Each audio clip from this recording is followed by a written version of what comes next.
Havoc as well. And if you ban a Weaver, a Lena, and Ursa out as well, you're not going to get people punching down that egg too quickly. Yeah.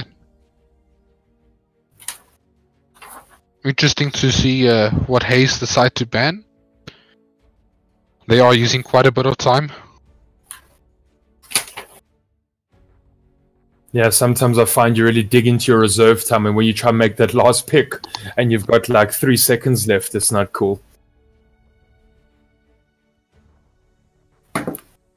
Senior squad probably favorites to win the tournament from the get-go. Haze have proved that they do belong in this final, and so I'm keen to see which team comes out the victor. I think Haze definitely have a shot at it, and I think both teams are definitely going to bring in their A games tonight. No, definitely. I mean, I wouldn't count out anyone at this point. It might as well go to a best of 5 tonight. I think both these teams are that good. I've watched Senior Squad; they've played it excellently, and Haze have also played a really, really good game. Centaur, first ban coming from Haze. That hero has done so much throughout this tournament. Just in the few games that you have cast together, Muzz. I mean, we've seen Centaurs play against a 22k deficit at 20 minutes and still be able to turn around a team fight. That's it, man. We've seen big blink stomps. His return is awesome against his more DPS like heroes. He can just turn around a game with the right items on him, and he's golden. So just another interesting fact here. Both Haze and Squad both equally focus the targets at hand.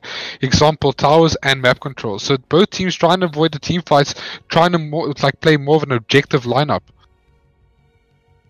Yeah, Petrus, you with us, buddy?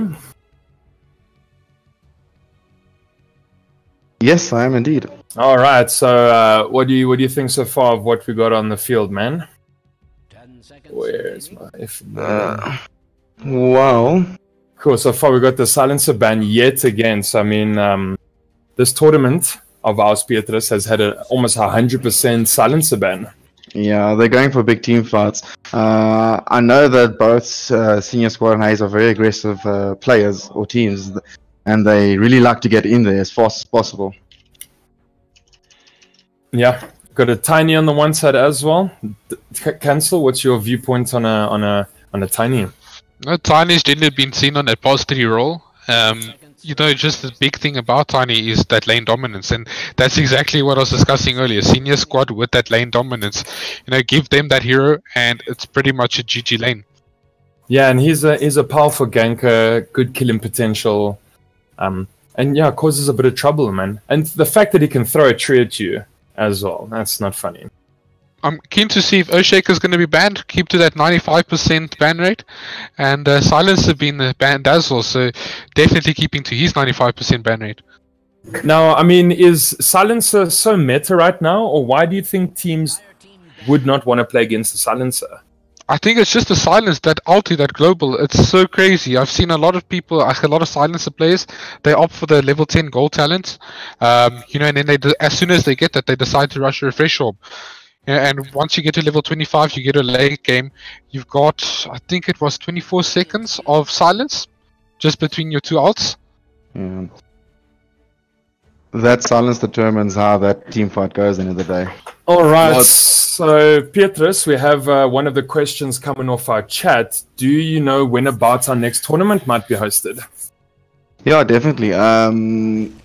Well, for this year, just to end this year off, myself and Duncan, we've discussed we might want to host a 1v1 type of little mini event. And then after that, we're going to sit down and work very hard on our next tournament starting February. We're aiming for the mid of Feb, more or less, from there to go forth. But yeah, for this year, not so much, but we'll have one more little event happening before we all go away and on holiday. All right, awesome. And I think, guys, keep posted onto all the social media outlets, Twitter, Facebook, YouTube, Discord, and keep following Elsa, and you will be notified of when all these small tournaments come up and when the 1v1 is going to go down. All right, and Cancel, of course, there's your Earthshaker, man. But he got picked. 95% ban rate, doesn't get banned. What happens? He gets first picked. No, that's it. And is that going to stop Haze possibly picking up Illusion Heroes? Could be. I see they do off with Alder Titan. It's fairly okay hero. You can cancel out blinks by throwing out the spirit. What interests me is that third ban Marana from Haze.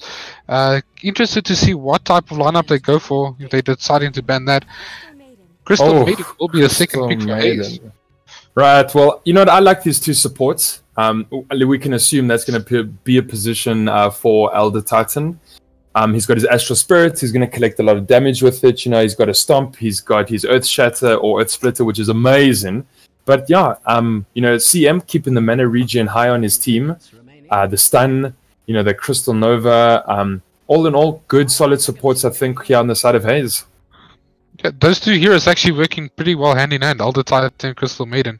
You know, Crystal Maiden's Frostbite almost instantly secures you the Elder Titan Stomp, and I'm pretty sure just those two heroes roaming together, smoking together, will definitely be able to get a pick off. Also, that mana, like you said, you know, the mana aura coming in allows Elder Titan to get that spam off in lane. Now, I think Senior Squad are kind of revealing one of their cores here. That's possibly an off-lane Legion Commander. But, I mean, of course, it's a nice flex pick. We've seen a lot of mid-Legion, and I'm sure you can run a carry safe lane Legion as well. You know, it's just this meta in a nutshell. I mean, Legion Commander, Earthshaker, first two picks. I mean, both those heroes can be run as cores. You know, pos 3 Earthshaker, mid-Legion. Or it could, you know, like legit just be a pos for Earthshaker and then a standard like offlane Legion. You never know where these heroes will go. No, that's it. So looking at further bans, we've got a Weaver, which is Lacquer, Anti-Mage out, and the Terrorblades out. So they've already kind of gotten rid of one illusion hero, which is Terrorblade. So do Haze ban a Phantom Lancer as well, possibly?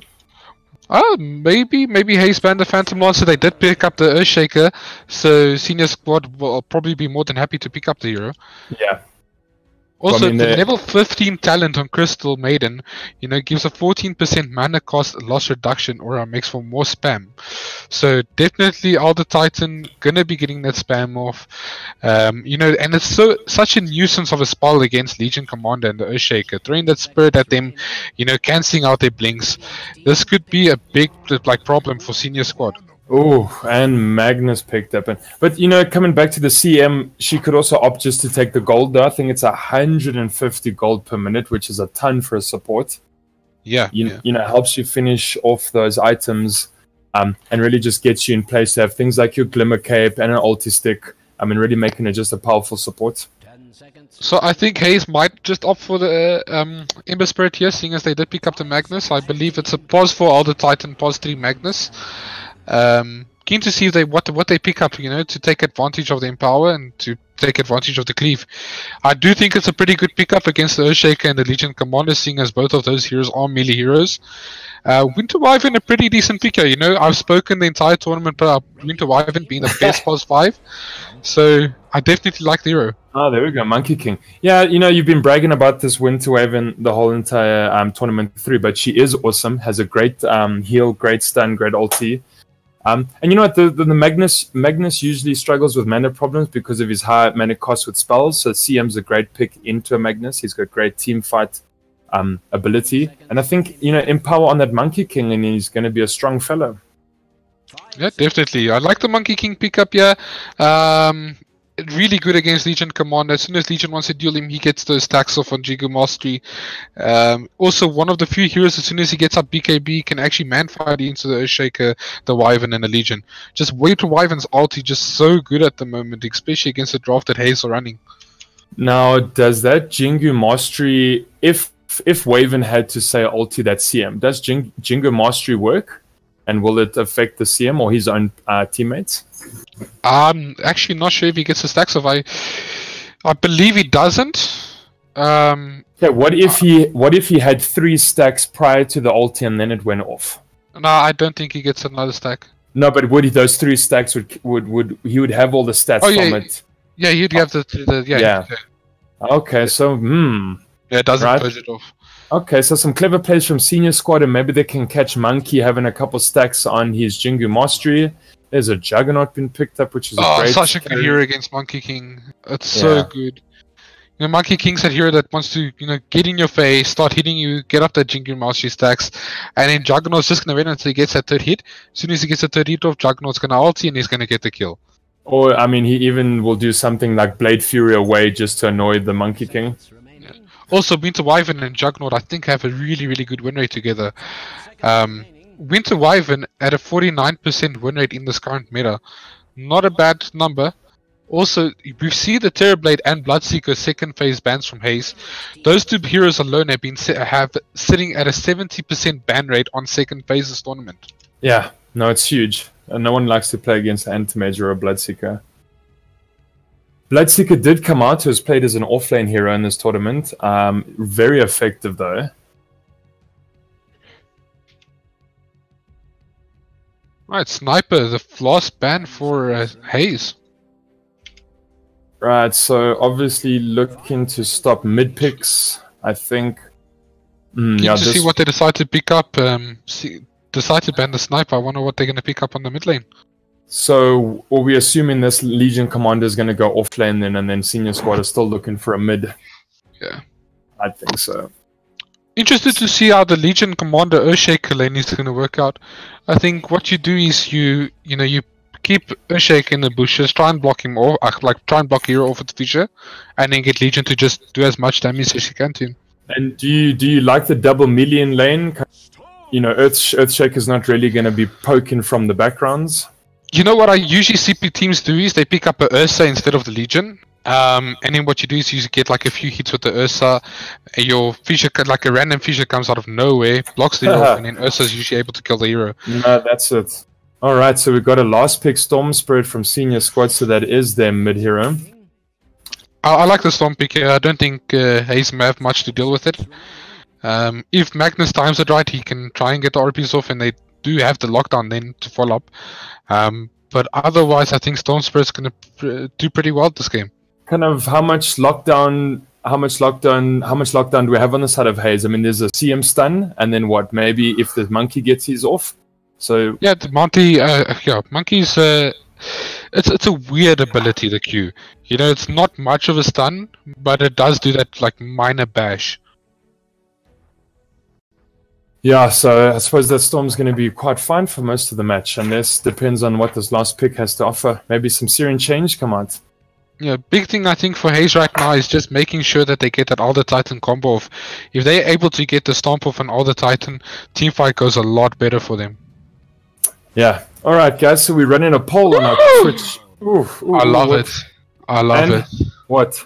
Huskar, final pick. The Storm's gonna have a rough time mid lane. Alright, ladies and gentlemen, I actually think they sack the lane for Storm and just send him something else. You think that's a Huskar mid for sure? Yeah, that's definitely Huskar. That's a direct counter to the Storm Spirit. Alright, so ladies and gentlemen, you can vote on our Twitch channel. Exclamation vote squad or exclamation vote Haze to vote for your favorite team. So please get your voting in right now. Exclamation vote squad or exclamation vote Haze. Cancel, any final words on your betting here, if you were a betting man? I think I go Haze this game. I just love this Huskar pick. Alright, I think I'm just going to have to be difficult and say Senior Squad then. Alright, well good luck to both teams. Enjoy the show and hopefully these teams bring a good game. Alright guys, we're going to take you over to our casting team of Shippy and Toothy right now.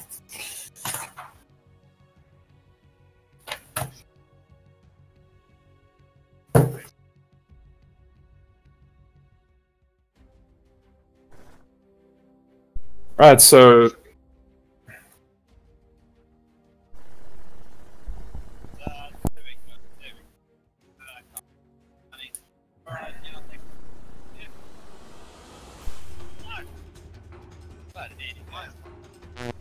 yeah, it is your boy Latre coming to you live. I will be doing, as you guys know, the YouTube live, so we will be all over the show, and I do hope that you guys are going to enjoy.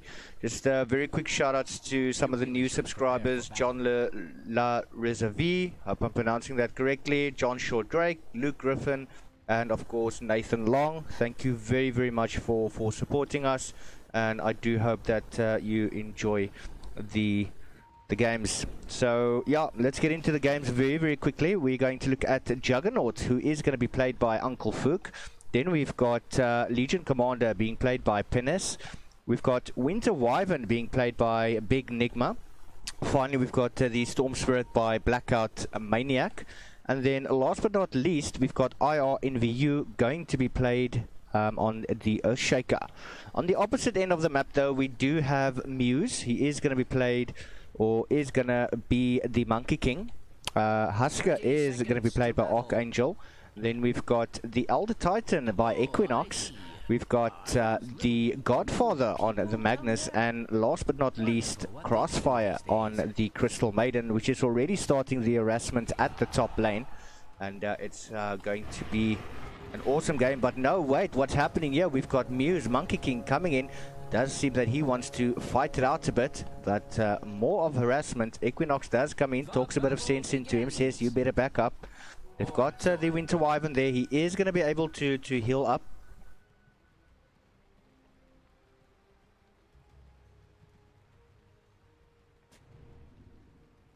Everyone's just back to the lanes. Godfather is still at the bottom position. Nice little D-ward there. I think IR NVU actually spotted that one out.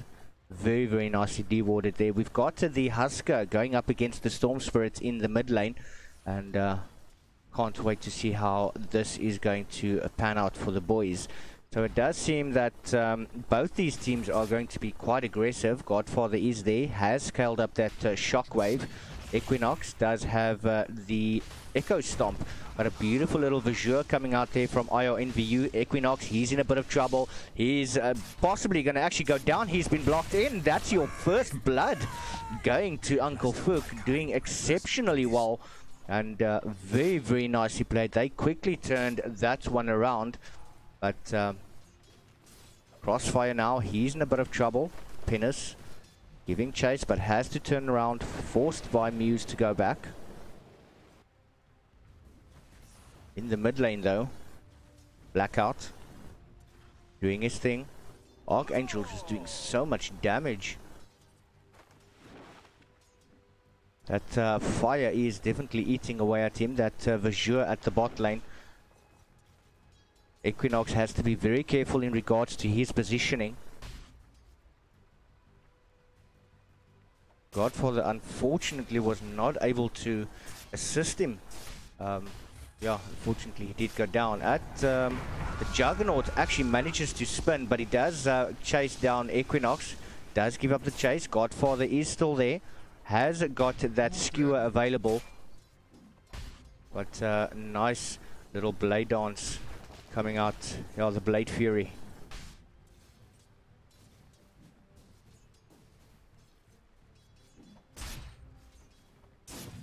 So far, Juggernaut not doing too badly. 9-2 currently. Is leading the last hit score, and that is followed by another Visual blocked in. Do we have the Blade Fury available? No. 8 seconds. Godfather trying to block him in, but he just missteps that one. Beautiful stun. And can they actually turn this onto Uncle Fook? He does manage to get the Blade Fury off. Equinox, he's got to turn and run away, and yes, he does get taken down there, but Godfather coming in. He wants to get a revenge skill. Is he going to be able to do a beautiful Visual? And that is Godfather forced to turn away Uncle Fook. So super lucky on that one. And I think he's giving all the praise there to IR NVU. He did absolutely beautiful and managed to save Uncle Fook. But Monkey King now, he's in a bit of trouble. He's taking damage, but quickly he's popping that heal. Korea's flying all over the show. 3 minutes in the game, we've already got 3 kills. 13-2 on the Juggernaut in terms of creep stats. And Muse just trying to keep the Legion Commander at bay. Have a quick look at the mid lane here. Blackout Maniac definitely standing his ground, not letting Archangel do anything to him at the moment. He just wants to stay in the lane, get that experience. And that Burning Spear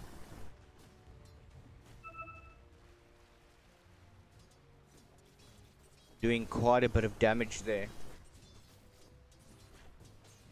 Also, just a Quick shout out once again. Oh no, but quickly Muse now. He's in a bit of trouble. Winter doing so much damage. His Penna's going to be able to get that last hit, but no. Muse, he's playing a dangerous game. Doesn't seem that he's going to back away. He does have tangos available, but only 120 HP. At the bottom lane though, Uncle Fook is pretty happy with the babysitter that he's got. IRNVU has had beautiful stuns in, perfectly timed, not wasting it at all, using it to block them well, using it for the escapes, and that's absolutely perfect play. Oh, Blackout Maniac in the middle lane. Is that Burning Spear going to be the death of Blackout? But it doesn't seem so. The Burning Spear does expire, and there is a Arcane Rune that is going to be able to pick up. But oh, Muse got a double kill at the top lane. Actually missed that one. Let's have a look at the fight recap very quickly.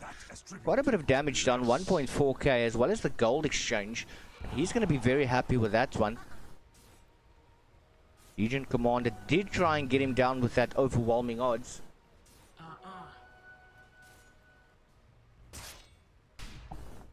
And these two teams absolutely trying their utmost best to get that first advantage. 5 minutes in the game, 3 for 2. Want to have a quick look at the levels. Now we have Husker on level 6, and we do have Earthshakers in the mid lane as well. We do have the bottle on Storm Spirit, and Archangel needs to be very careful. That static remnants is going to do quite a bit of damage, and that is coupled with the overload also at level 2. At the top lane, they're just taking so much damage.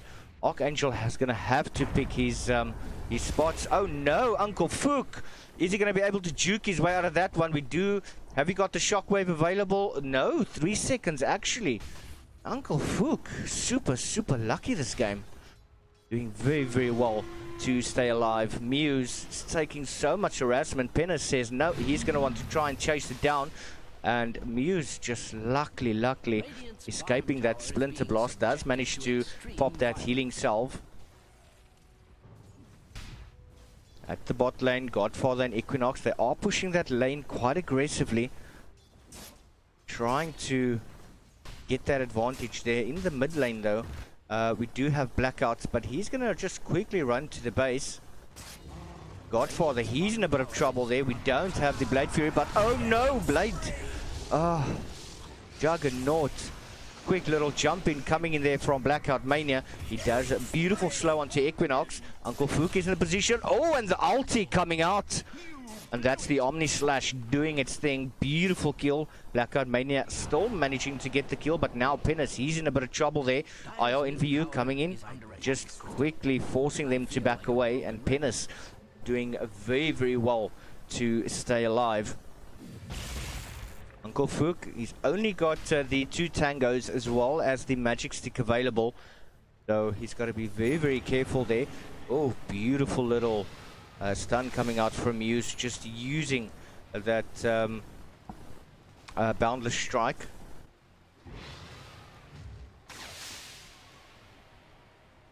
Penis has to be very careful. Oh, the skewer coming on to Uncle Fook and a quick shockwave. And Uncle Fook has got to immediately back away from that one. Archangel hasn't rotated anything as yet, though we've had the Storm Spirit go towards the top lane. Uncle Fook is definitely requesting a bit of help. Equinox is there. He does have the spirits available as well as the stun. Oh, he does not manage to get it off to Juggernaut, as he does hit on the Blade Fury.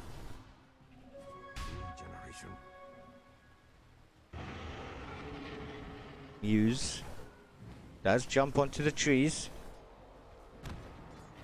Going towards the creeps. Oh, found a strike coming out, but no, Muse is going to pop out the ulti. Big Nick is in the world of trouble. He does try and heal himself up, but that is giving Muse the opportunity to get those strikes off, doing a hell of a lot of damage, and dominating streak going down to Muse, doing very well. We do have the CM, very low HP, running away. Archangel, I think he actually took a bit of damage there from the tower, just a bit of overextension there. Archangel now needs to be careful. Big Nigma is in the vicinity. Splinter Blast coming out. Black Magic coming quickly. Is he going to jump onto this one?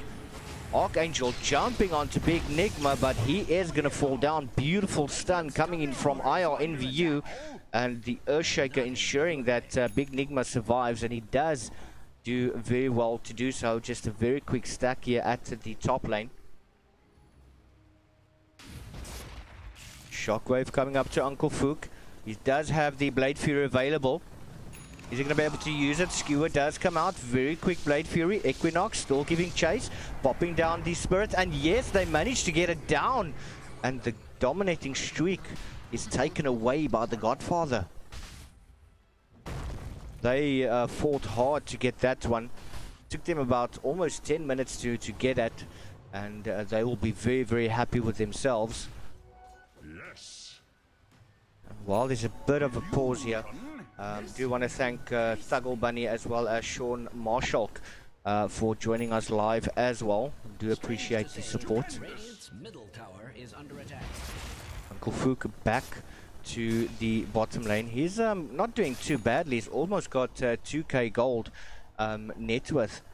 49, almost 500. But ooh, Blackout Maniac is on a killing spree. They managed to take out the Monkey King. Now Crossfire. Jump going on to him. He does manage to catch him. Oh, but double kill going to Blackout. And they're definitely turning on the pace here now. Skewer coming out to Uncle Fook. Does have the Blade Fury available. He is standing still though. And the stun's not going to land. He is magic immune at the moment. So for all those that are joining us online, feel free to make a comment, and I'll definitely be sure to give you guys a shout out just for your participation, and it definitely means a lot to all of us here at the Esports League South Africa. This week has been absolutely phenomenal. Oh, Legion Commander in trouble, going down. Archangel doing very, very well to get that kill. Magnus at the bottom lane. He's actually going to fall as well. That's the Omni Slash. Oh, nice little stun there. Blade Fury coming out. Equinox is going to run, but Uncle Fook's not going to chance it to run under that tower at the moment. Remember, he's magic immune and not physical magic immune, unless he pops that Omni Slash, with that does so much damage.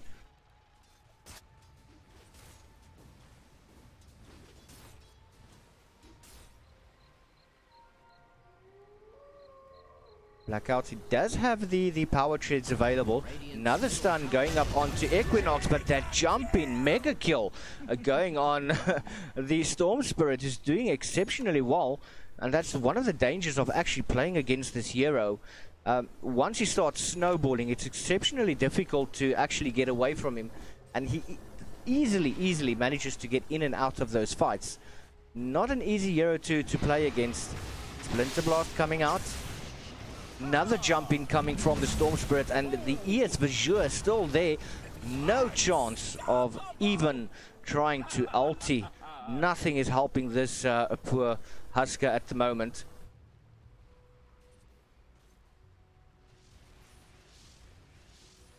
Doing very well.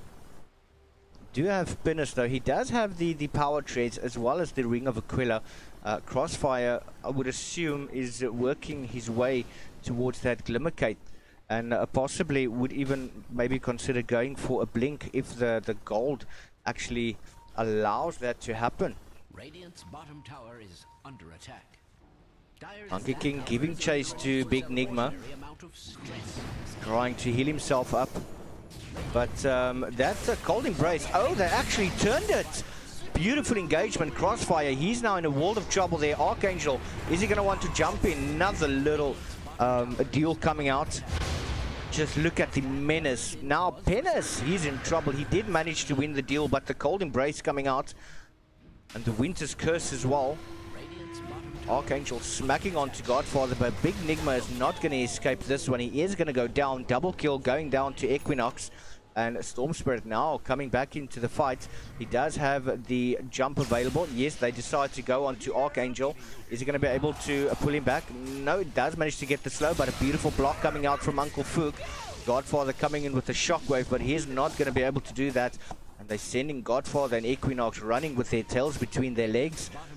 Storm Spirit just charging those bottles. Very, very important item for him. He has managed to pick up the Kaya. Monkey King has shifted his attention towards the bottom lane.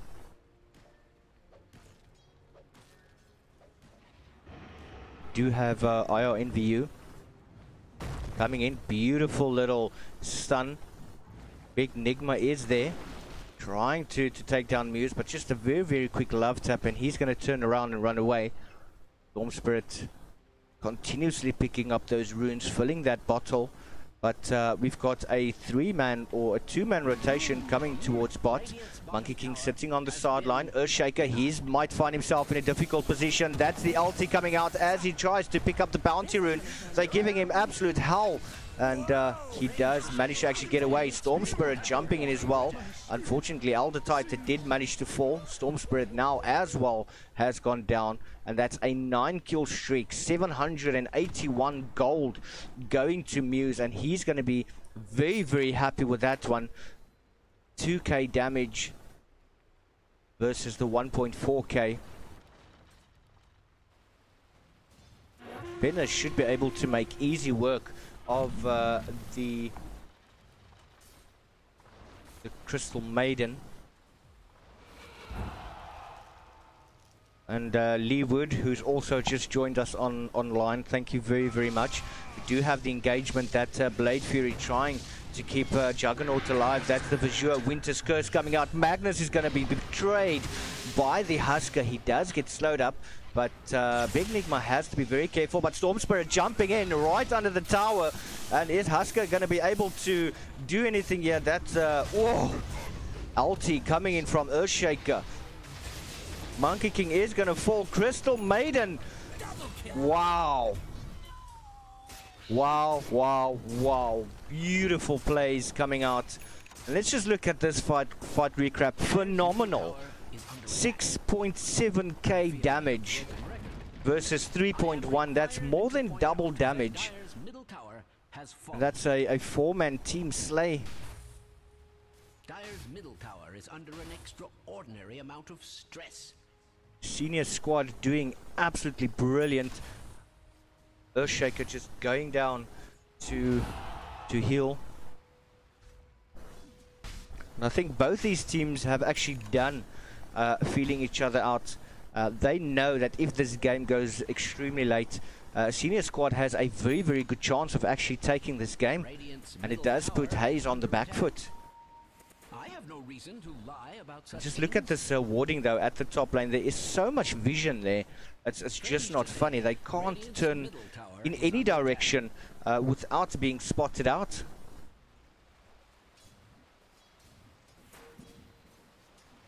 Archangel staying in the lane, trying to bait out Senior Squad.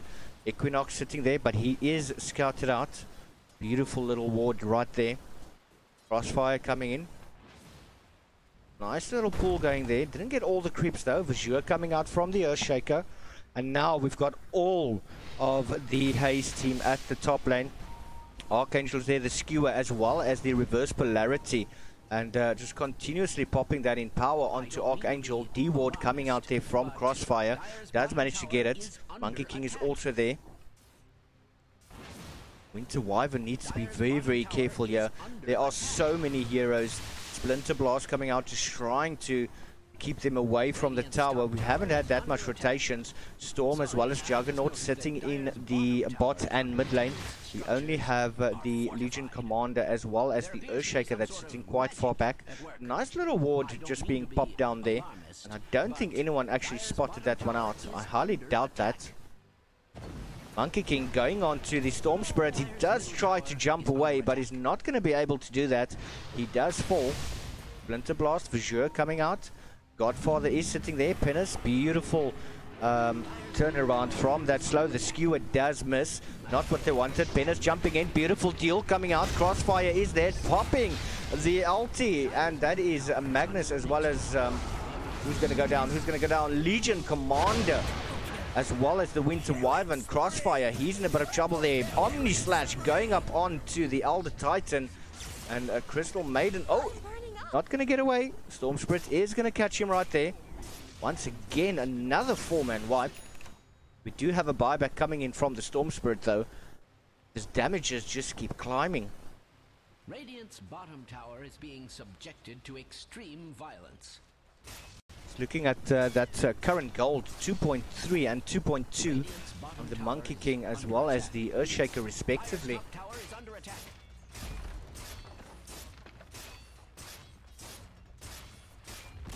Beautiful play. That is another tower falling. I could have predicted Quick this. shout out to Savannah Jackson for joining us as well as Leafy our Lord. Thank you very much for joining and supporting us. And just love it. Everyone coming in, popping in Yote or Yeet. Do love the interaction between the guys online. There's a 4K team net worth towards the side of senior squad. 4,000k as well. 20 minutes in the game, 24 for 15. Just look at that net worth. Juggernaut on 10k. That is quite big. You have Crystal Maiden doing very, very well with those wards.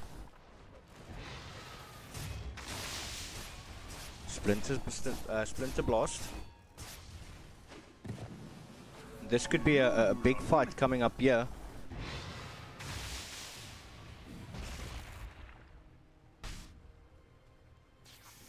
Magnus. 9 seconds for the blink.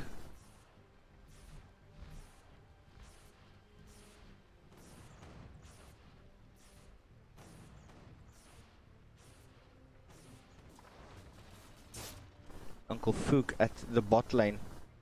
Does have the Battle Fury as well as that Yasha building his way towards that Manta style.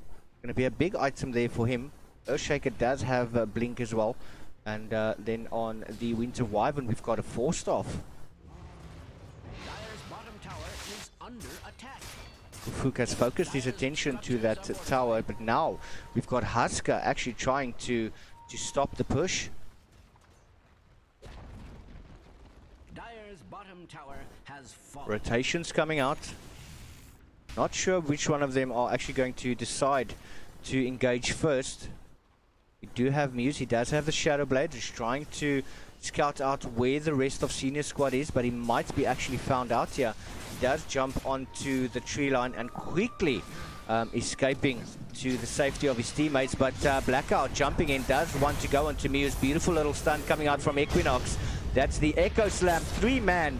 Beautiful damage. Oh, the Crystal Maiden does manage to pop the ulti, but she's not going to last long. Beautiful kill. Magnus, Crystal Maiden. Oh! Are they going to go for a complete team wipe? Pennis just helping himself. Archangel managing to get down the Winter Wyvern. But the more damage he takes, the more faster he actually hits. He does manage to get down the Legion Commander as well. But that is where it stops. A 5-man wipe going to the side of senior squad. Are they going now to push towards that tower? They are going heavily, and the Legion and the Winter unfortunately not able to join the push, but they're going to try and do as much damage as they possibly can. Over 10k damage done in that fight, as well as an 8k coming from the side of senior squad, but Haze hits hard, but they're just not able to survive the onslaught. Another stun coming out, just trying to keep that high ground safe. Beautiful plays coming out from these two teams. And this is what you'd expect to see in a finals. It is only game 1, but they are cracking up the pace. Playing exceptionally well.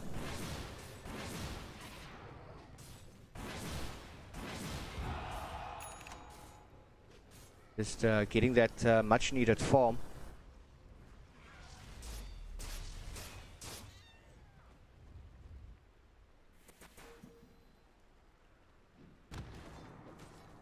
Muse has got the Shadow Blade. Definitely seems he's building into the Sanj and Yasha. Gonna help a lot, but another beautiful fight breaking out. Just look at that shockwave do damage. Archangel trying to smack away. Uncle Fook is gonna fall. IR in view. He takes that burning spear like a man, and the Winter Wyvern just walks next to him. And now they're gonna turn the fight onto Archangel. Pennis coming in, beautiful jump onto Big Nigma, but he does shield himself, but he does unfortunately still go down. Archangel tanking like a beast. Takes the tower, everything. Pennis does also go down. Dominating streak going to the Storm Spirits once again. Has fallen. And that fight, absolutely amazing. Tower is under attack. Just look at that damage. Haze definitely has got the damage. They don't necessarily have the tank ability though. I mean, from Senior Squad only doing a 4k damage, it does feel that the side of Haze is pretty squishy. Even for the Elder Titan, I mean, he doesn't really have much items, only the Tranquil Boots and the Staff of Wizardry. And he's definitely trying to build his way to that Eel Scepter. Just not able to tank the damage that's being dealt. Muse does pick up the Sanjin Yasha.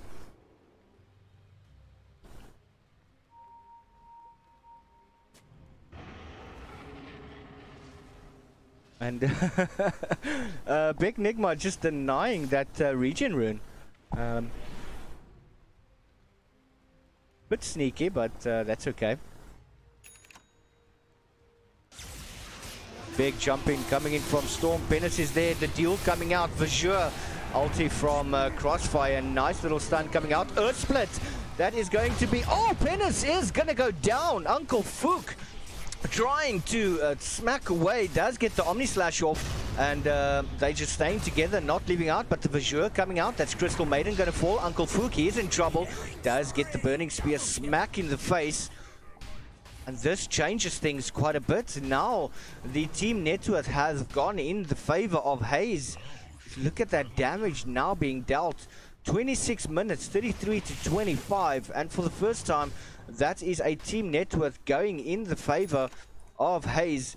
They're trying to turn this fight around as much as they possibly can. Only a 1k team net worth, and they're now going to push towards this mid tower. Radiant's middle tower is under They attack. do have the damage to do so. The creep control I do believe they have as well, so they are able to control the lanes pretty well. Archangel is stanking up, taking that beautiful damage, and that's just going to allow him to smack even faster. Penance has to be very careful if he's going to want to jump into that one. He does have the Blink Dagger as well as the Blade Mail. Monkey King just going his own way, building towards that BKB, and they're forcing the side of Senior Squad to actually stay on higher ground. Doing exceptionally well in this game. I'm gonna have a quick look at the buyback statuses though as well.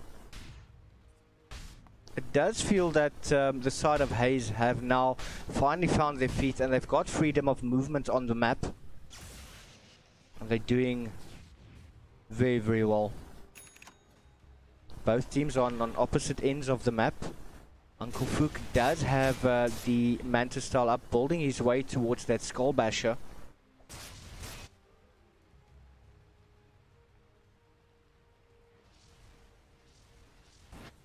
Monkey King. That in power is just helping him so much, an additional 134 damage. But are they now going to run into each other? Boundless Strike doing a hell of a lot of damage to the creeps, able to farm up to... Oh, but the jump coming in. Magnus, he's in trouble. Duel as well. Equinox says, hell no, sister, I'm getting out of here. Wants no part of this at all. And he's just going to back away. He doesn't have the tank ability, does have the Eel Scepter, but he does get spotted out. Storm Spirits jumping in, Eel Scepter, but everyone's there. And bye-bye, that is the end of Equinox. Running away, and unfortunately not being able to get anywhere. Went to go stand right next to this little tower over here. Or should I say ward rather, I do apologize for the mispronunciation. Doing exceptionally well.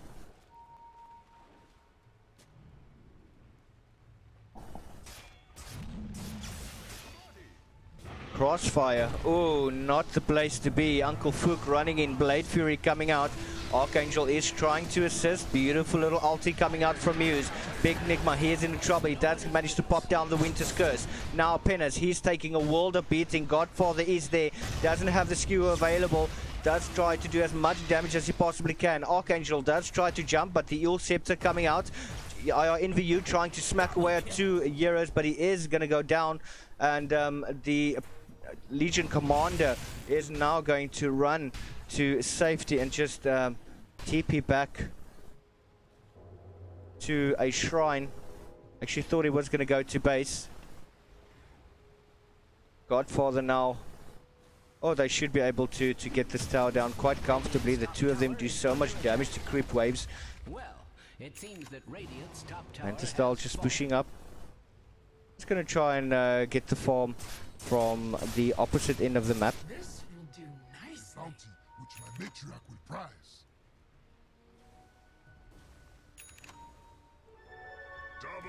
Muse and Godfather. That Empower really does do a hell of a lot of damage. I mean, it's additional 135. Uncle Fook needs to be careful. Does have the Manta Style as well as the Battle Fury. They are going for Grandpa Roshan just chilling in the pit lane. Beautiful jump in there. Archangel is there. Not going to be able to get that ulti off us yet. The illusions do come in. Godfather sitting on the side lane. Equinox with a beautiful Earth Split. Coming out. Doesn't land on anything, but the Winter's Curse is going to decide. That's, ooh. Hell of a lot of damage coming out here. That's the Storm Spirit also going to fall. Crystal Maiden as well. Legion Commander taking a hell of a lot of damage.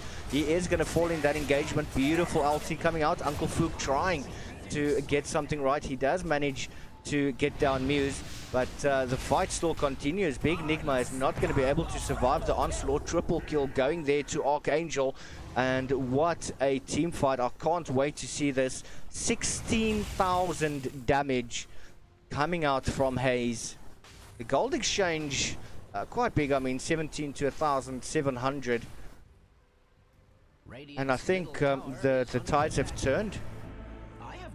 Is senior squad going to be able to come back?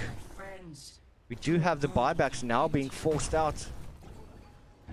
Storm Spirit still does have his buyback, hasn't used it yet. It's only got 19 seconds to respawn. Archangel jumping on to Big Nigma, taking so much damage, but that magic is going to work. IR NVU, beautiful deal coming in, and they managed to get him down. Now Godfather, he's got to back away. Beautiful blink out of that one. And they have to retreat from the high ground. Not going to be able to do anything at the moment. They did just lose the Husker. Jumping, going on to the Crystal Maiden. Beautiful little Grimmer Cape, but the dust does come out.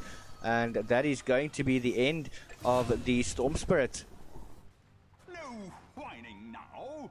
And the team net worth lead is still climbing for Haze. They're currently at 4K team net worth.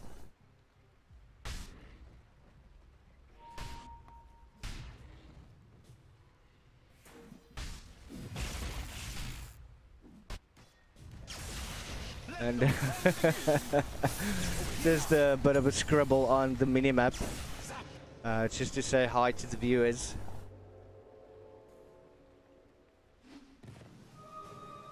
Oh, IR NVU quickly taking out. Oh no, but he's not going to manage to do it. Beautiful play coming in from Equinox, especially with that Eel Scepter, and nice little stun, managing to save the Monkey King.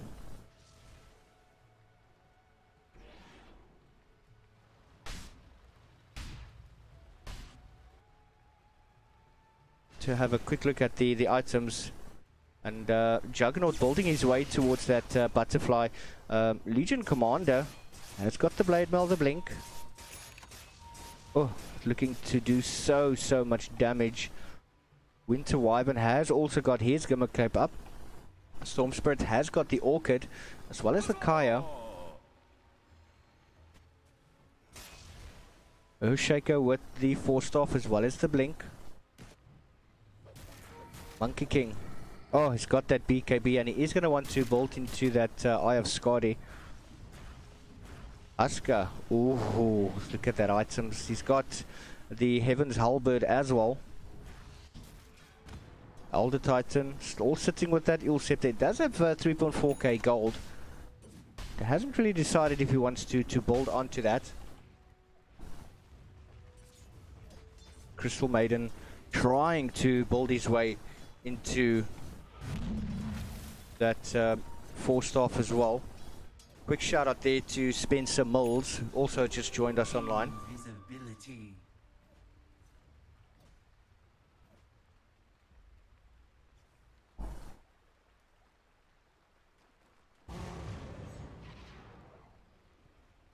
Both teams. I think this is going to be a big fight coming up. I think this could possibly even be the decider in terms of who might possibly take it. Could it be the case that Senior Squad is actually going to win the team fight and push towards the end? Are they going to maybe want to go for the side towers as well, try get those megas in there? And the same could be said for Haze.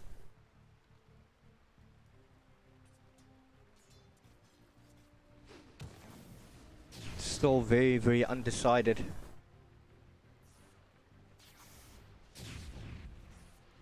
That gold graph, wow, looking so beautiful.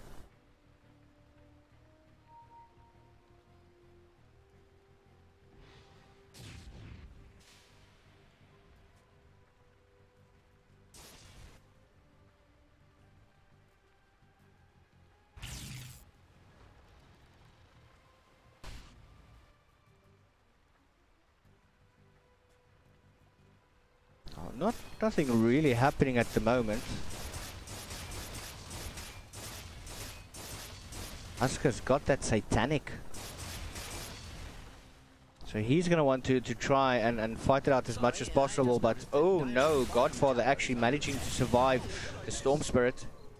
He doesn't have that much mana, but the regen is definitely there, doing over 20 regen per second. Muse giving chase, Storm Spirit, big jump, not able to escape.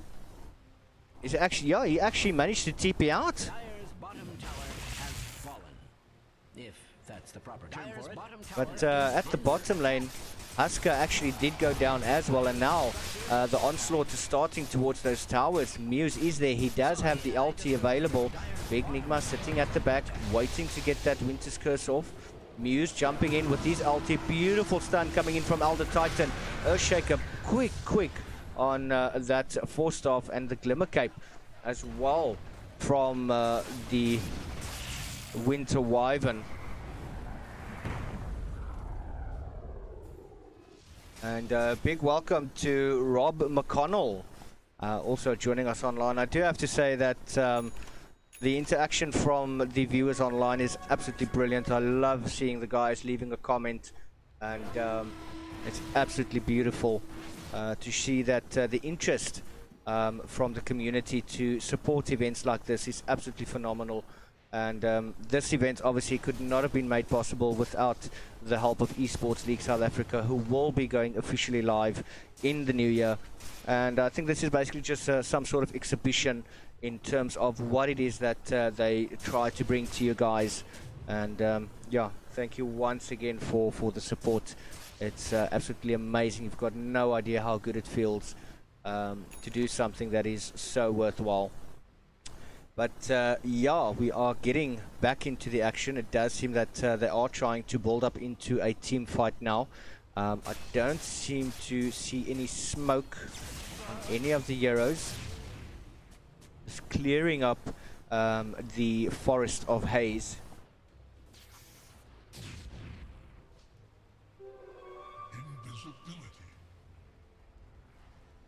They did check Roshan. He's only going to be back in 15 seconds, and I think they're going to want to fight for this Roshan.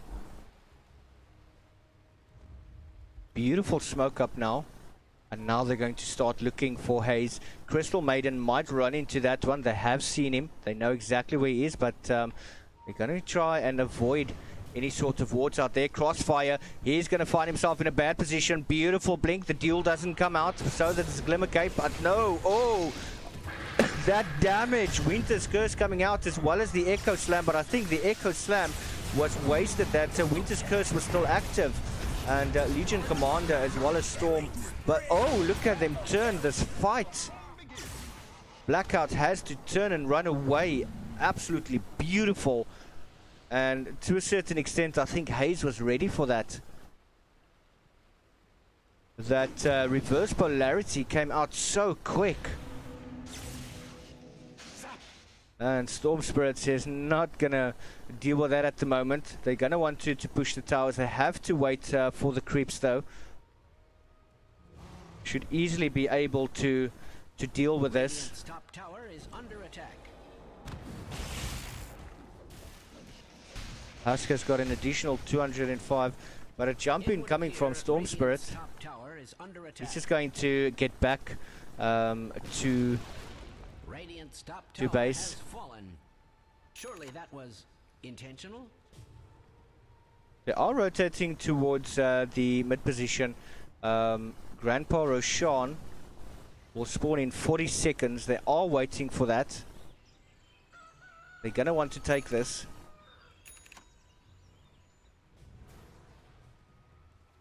This will do nicely. Do have the double damage. Just waiting to be picked up, and Archangel says that will be his privilege to carry it. 17 seconds before Roshan becomes available again.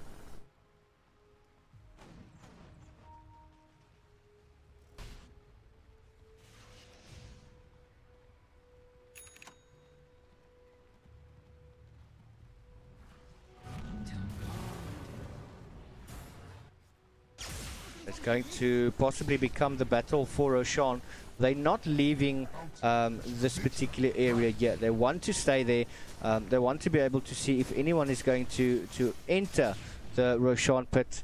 And my drawing skills are not the best, so please forgive me.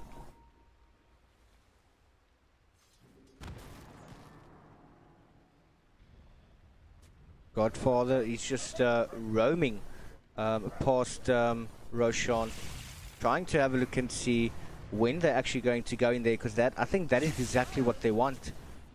They could possibly also be trying to bait it out so that Senior Squad could possibly think that they will be going into Roshan pit, but none of them have actually taken the bait or taken the initiative to go into the Roshan pit.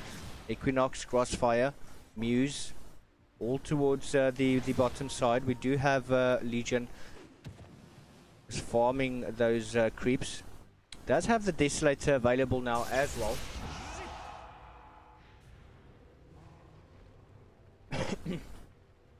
We do have a ward just spotting out from either side of the map who's going to go in. And Godfather picking up that illusion rune. He's just going to back away. But there was no immediate reaction from the side of Senior Squad to actually move towards Roshan. They are still split up quite widely. Haste. Trying their utmost best.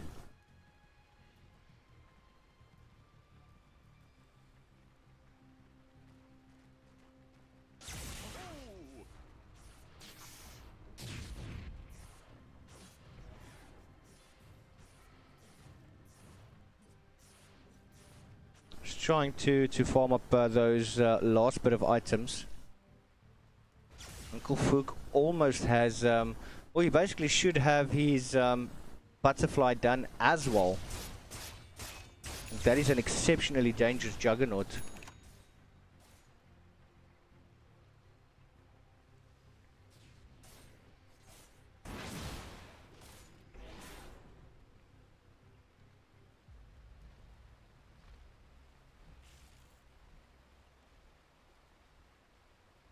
Nothing happening yet. I think they're just waiting to run into each other, but the big fight is definitely going to be at the Roshan pit. Is warded up quite nicely on this side, and then as well as on this side. So the vision here. Glimmer Cape coming out. Oh, and that vision just not enough to scout out any wards.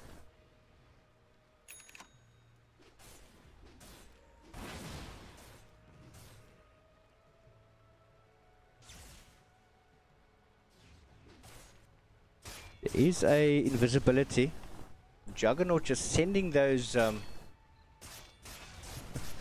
quickly denying that invis. Just sending the Manta illusions to try and farm up. Crossfire does pitch up, but to no avail. I know exactly what's happening on this map.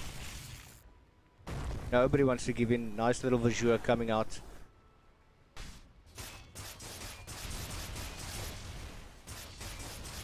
Butterfly on the Juggernaut is definitely going to make a big difference.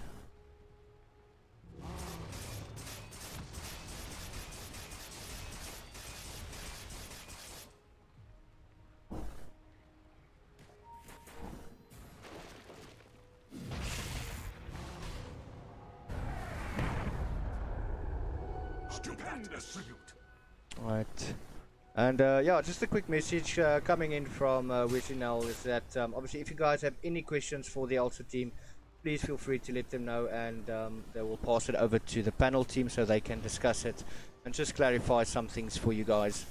And yeah, can't wait. It does feel that Haze is pretty much ready to reveal themselves.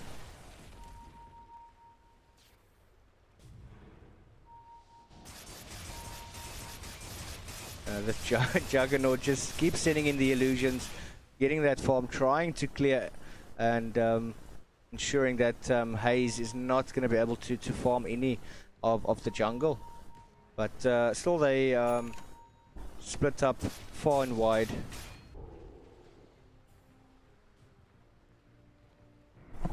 We do have the Eye of Skadi completed on the Monkey King. We do have the smoke coming up. Earthshaker is quite a bit out of position. And just look at that damage that Muse actually does. Penis, is he going to take the risk? Yes, he jumps onto him. Beautiful little deal now. Storm Spirit jumping in. Godfather is still there. That reverse polarity has been used. Echo Slam and a miscommunication coming in there, and didn't do any damage because the Winter's Curse was actually active. Earth Split coming through as well.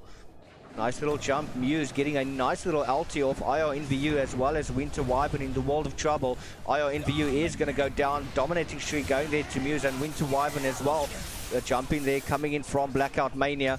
And Uncle Fook is smacking away without a care in the world, trying to do whatever he possibly can, but triple kill going to Muse. And could this finally be the downfall for Senior Squad?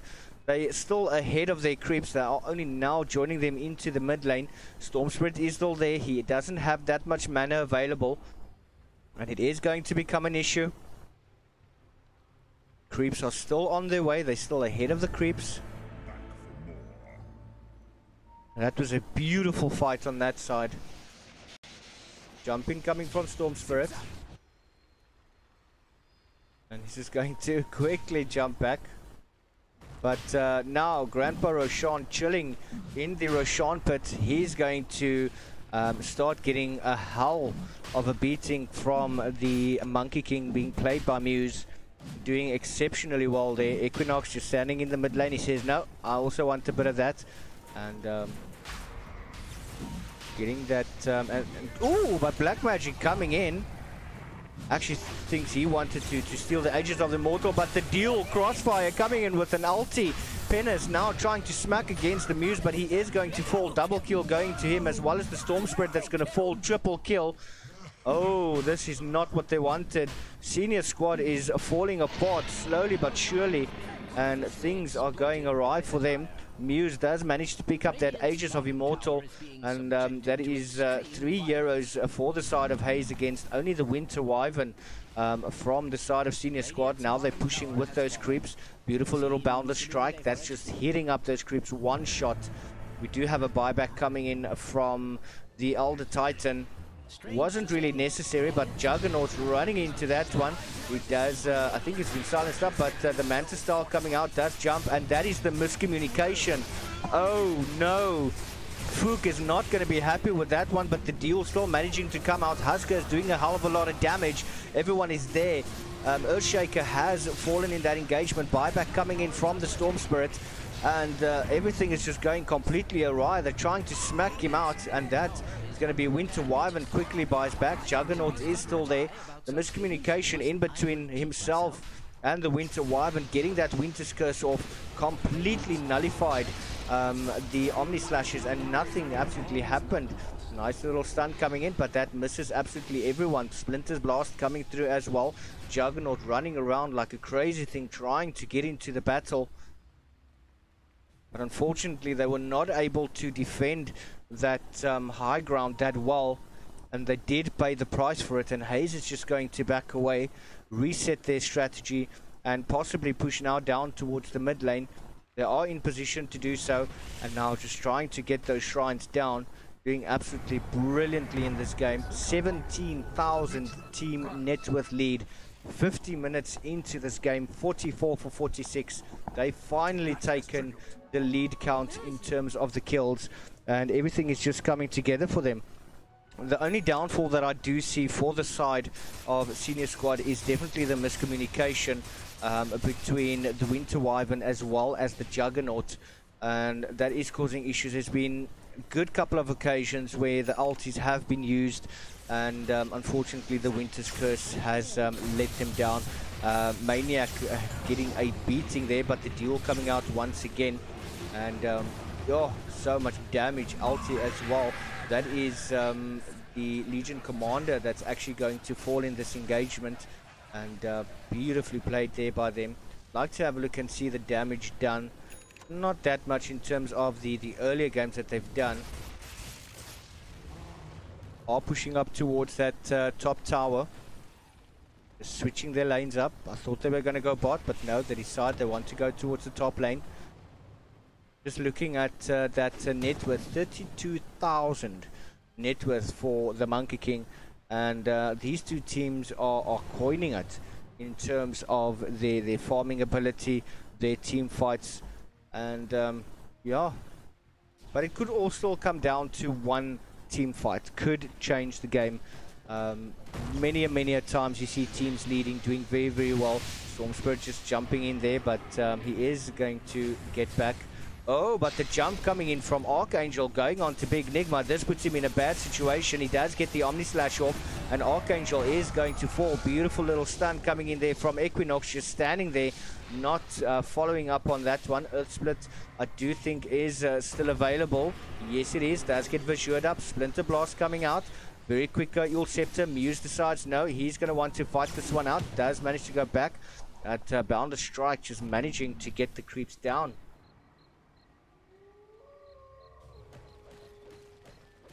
And just look at that attack speed coming in from Monkey King. He also has got that butterfly up. Grandpa Roshan has been taken quite a while ago. Still on the cooldown phase. Possible 3 minutes and 52 respawn time. And are they looking to get another Roshan before they actually try and go into this one?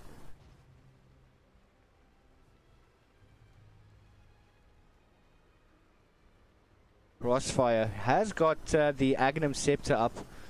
Just looking at the talent tree, has gone for the 250 health as well as the gold, freezing field damage, and then 300 crystal nova damage, and that works very well up against farming those creeps. On the Elder Titan though, he does have the Agnum Scepter as well, which is going to disarm any hero caught into that particular Earth Split. His talent tree is the 200 health, magic resistance, the Echo Stomp, and then the minus 75 Earth Split to cooldown, which has now only got 25 seconds.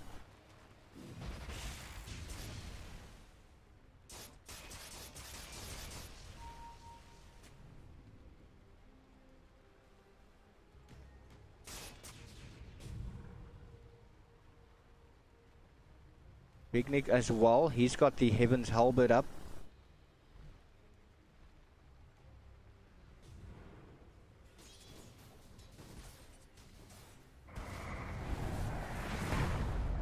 just easily dealing with those creeps. Storm Spirit has got the BKB. It does seem that he's building his way towards an Agnum Scepter, just to pull them all together.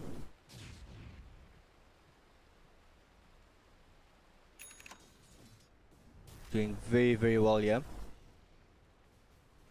15,000 team net worth, 54 minutes into the game, 45 to 47. Just look at that range of the Vajur.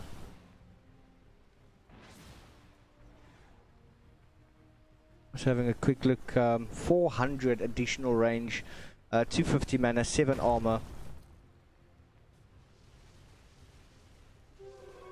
Invisibility. They're just taking their time.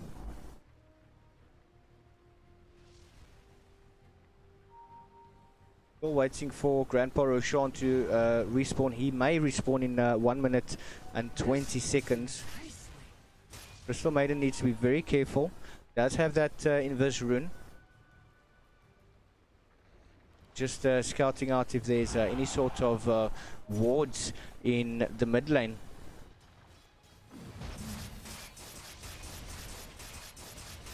Definitely knows there's a sentry ward now. Just bringing that out for the rest of the team.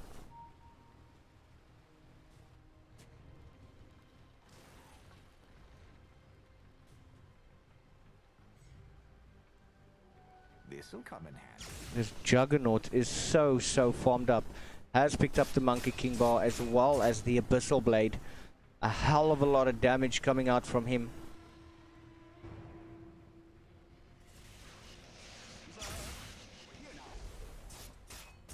Going to have a look at Roshan. That illusionary orb is there. On which to waste them.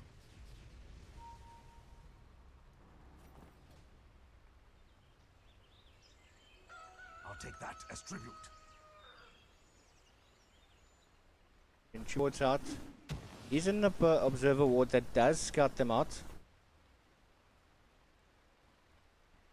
Muse running towards that top tower. It does seem that they're ready to fight now. That Vajur coming out. Massive range on that one. Juggernaut has decided to go for the bottom tower. Just he's got the damage. He's going to be able to try and do that as quick as possible. But look at this. Godfather and Archangel quickly coming back. Oh no, that's going to be Magnus going to go down. Archangel trying to smack away as much as he possibly can. That fire damage is just doing too much. Juggernaut is going to fall. They have at least forced the side of Haze back. But that was a beautiful ulti. So much damage coming through.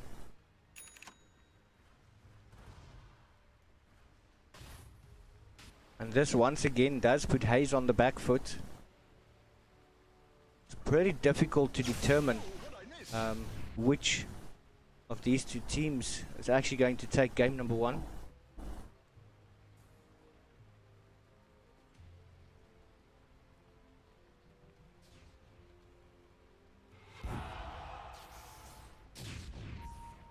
Storm Spirit has got that Aeon Disc as well. Equinox. Oh, I think he actually cancelled the stun. Going for that tier 2 tower, but oh no! Crystal Maiden. Oh no, this is not what they wanted. A very quick pick off. And Crystal Maiden does have a buyback available. Thinks he's just going to relax a little bit, take a breather, and only use it when it's absolutely necessary.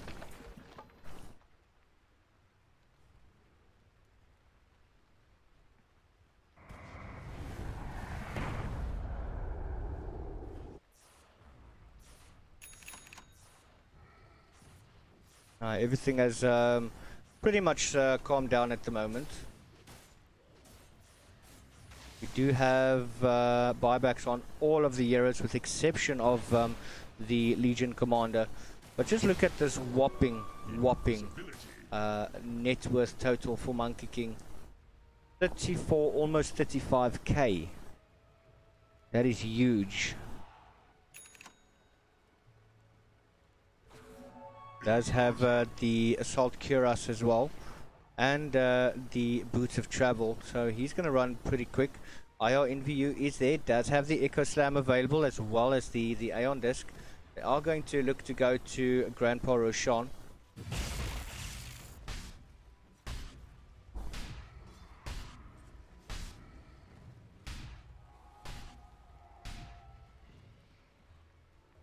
And yep, they're definitely going to go for that one now.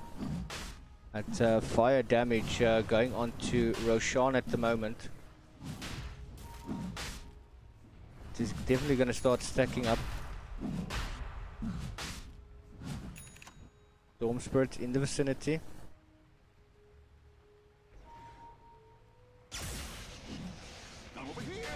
Does pick up a bounty, but that is the least of his worries.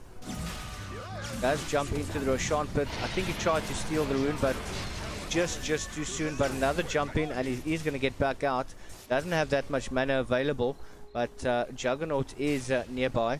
We do still have the reverse polarity available, and it does seem that they're now going to want to push. They're going to turn on the pace at the moment, and this could be make or break for the side of Haze. Are they going to be able to get down the side of Senior Squad, pull them down, and just take full advantage of that? Vizure coming out there from the Earthshaker, and they are trying to push up towards that high ground, which they do manage to do. Splinter Blast coming out there from Winter Wyvern. Not going to stop them. Jump in there, coming in from Storm, just trying to distract them, but it's not going to work. Winter's Curse does manage to pop, but only on one Yarrow. Trying to do as much damage as he can. Archangel, another jump in, and the duel coming in there from the Legion Commander, but he's not going to do it. Buybacks now coming in. They're trying absolutely everything to get them down. Muse got the ulti popping. Ages of Immortal has gone down. Oh no, Earthshaker has fallen. Blackout Maniac trying to do as best he can, but no. Archangel just standing there firing away with that BKB, getting the fire damage out. We do have the buyback coming in there from Monkey King as well. He does have...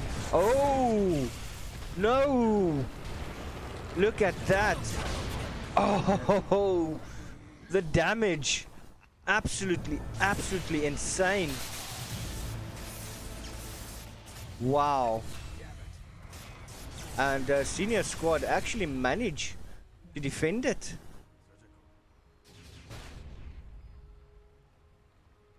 Just look at that damage. OMG. 25k versus 30, almost 31k damage. And that was massive. Massive. And yeah, Fook. He's he hit hard, pretty hard. He's got almost 5k additional gold. He's going to try and push up possibly to that higher ground, but the buybacks. Only 2 Euros with buybacks at the moment is the Elder Titan and the Crystal Maiden. Uncle Fook rushes that high ground. Archangel is there. Clipper Fortification coming out, but no! Fook, he's been caught! This is not good for him. That Winter's Curse needs to wait. They're going to try to do as much damage as they can, and that is going to be the Husker that's going to go down as well. Crystal Maiden, I think he tried to get in there. Very quick buyback coming in from him. That is the Earth Split that is going to disarm. Oh, Crossfire. He's in trouble. Does get Omni slashed up. Jumping onto Godfather. Now Elder Titan getting in that beautiful Eel Scepter to try and escape the damage. But is he going to be able to do it? No, he is going to fall. Double kill going to Uncle Fook. Smacking away. Senior Squad pushing towards the end for this game. They cannot delay this any longer. Doing massive amounts of damage. Look at that fight recap. It's only 6k. Very little in terms of what they've done before. And GG!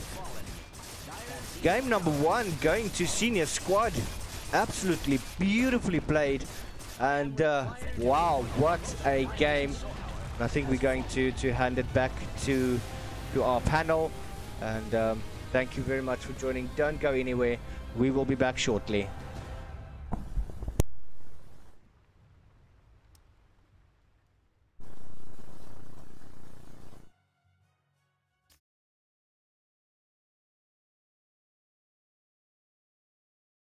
y'all.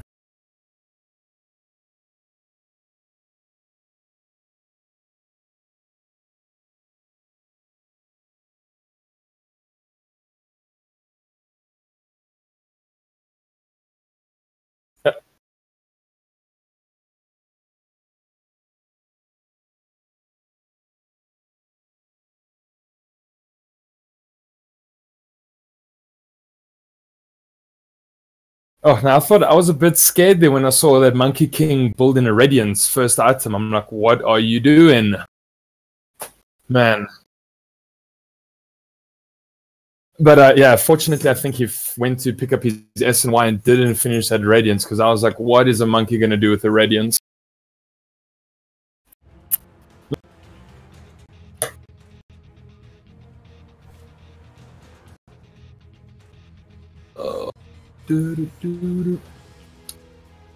Duncan. Some. Oh, how's it? Yeah, so that was game one of our Shadow Cup final, Haze versus Senior Squad. Awesome fights there. I think it was the one team was kind of maybe pick-up oriented versus team fight oriented. Tuti?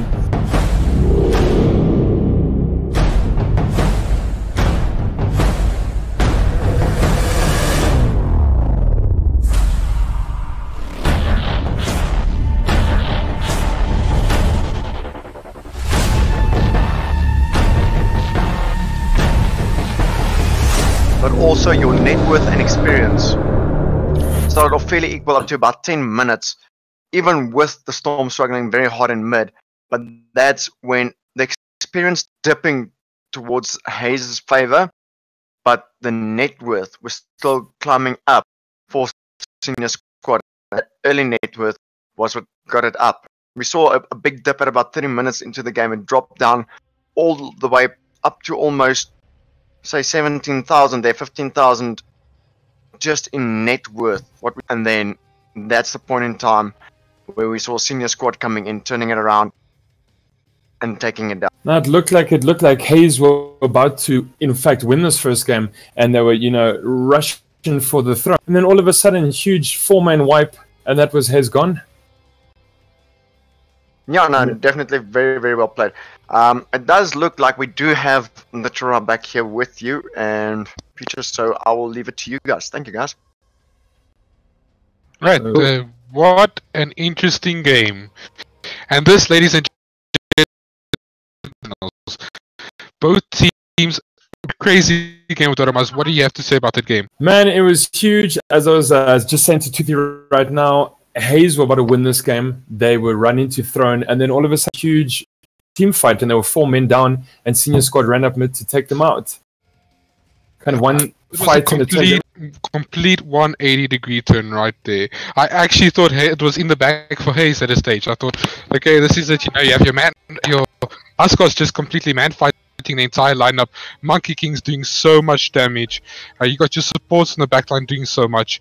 And I seriously thought they were about to win, and then all of a sudden, buybacks from Radiant, they managed to get like a half a team wipe going, and then straight down mid.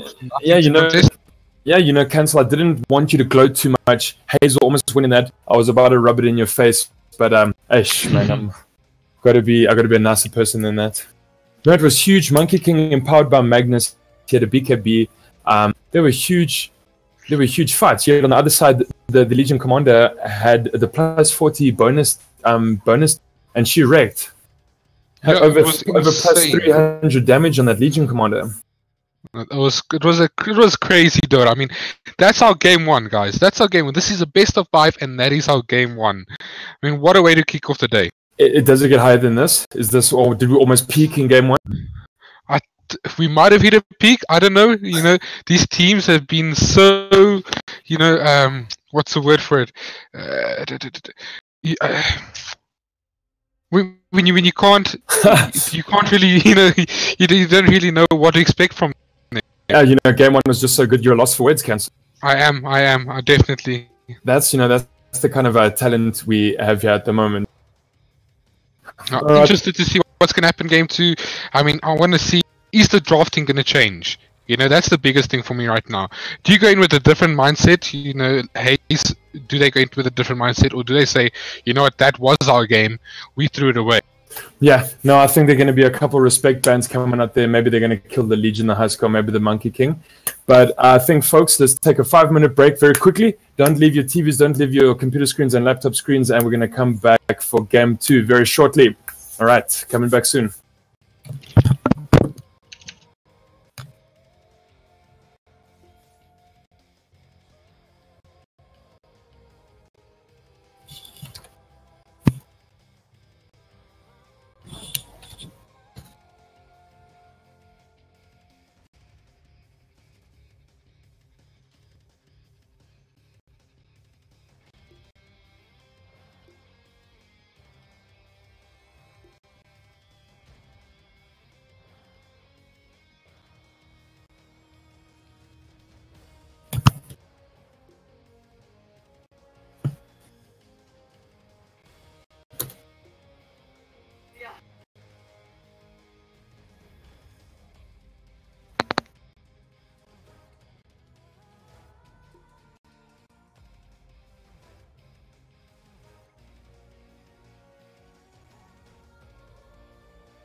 Don't you be afraid, everything will change. You and I, jumping off the edge.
was a sound asleep. Something's gonna bring the change. Journeys we are meant to take. Something at the edge. Alright, guys, and we're back for our game 2-5. Grand finals of the Shadow Cup. And what an excellent game we had there, Cancel. Yeah, definitely. What a start to a grand final. Man, I was just loving all those huge, massive carries that are coming out. Husker to directly, counter that Storm Spirit. Massive monkeys getting empowered by the Magnus. Huge Huskars, huge Legion Commander. I mean, geez, I can't make it bigger for us than that. Yeah, no, definitely. I thought Haze had it for a second there. Unfortunately, pushing high ground, trying to take the, trying to get megas up. Unfortunately, none of them had buyback, and as soon as they got wiped, Radiant were free to push high ground without, anything to stop them. Yeah, I enjoyed the big Earthshams jumping in there. It was quite hectic because there was so much team fight on the side of the Dire. They had monkey ults into Magnus ults. And yes, I mean, you Echo Slam 3 players, then you can be out. That Monkey King was so hard to kill. And then you have a Husker on another side. I mean, he's just unkillable as well. The two of those heroes just able to basically take 2 versus 5 fights and not... Yeah. It was huge. I can't wait till we go into our game 2 draft. Here we go. Actually speak of the devil now. So we're coming into our game 2 draft. Haze versus Senior Squad, and yeah, very keen to see what's going to be on the minds of these players and their captains. Definitely. So now, as we were discussing before our pause break, do you change your mindset right now? Does Haze, after losing that game, do they say, okay, that didn't work out, or do they say, okay, that was working, it was just a mistake that cost us the game? And how is this going to influence their drafting right now? Yeah, I mean, so Haze are 1 game down. They need to come back into this. They were so close to winning that last game. They literally 1 team fight away from taking throne. Unfortunately, Senior Squad gave them a 4-man wipe. And yeah. Really quick bans coming out from both teams. Phoenix and Earthshaker, the bans from Senior Squad. They opted for that Earthshaker in game 1, and now they decide to first ban it. Yeah. Phoenix banned out yet again this game. Marana banned out yet again this game. So obviously, these players do not enjoy playing with. I'll pretty much be sitting with almost the same bans as first game. Silence is still in the pool though, and first pick will go the way of Haze. So, I mean, do you think Haze would have opted for the Earthshaker had Senior Squad not banned it, or do you think they opt for the Silencer if they do not ban that now? Maybe they'll take a Silencer. It's good if you can't get abilities off, you can't fight in the team fights. Yeah. Let's see. But I mean, as we know from what we've seen this week, his Silencer does fall. But yeah, he's up still this game, which is great.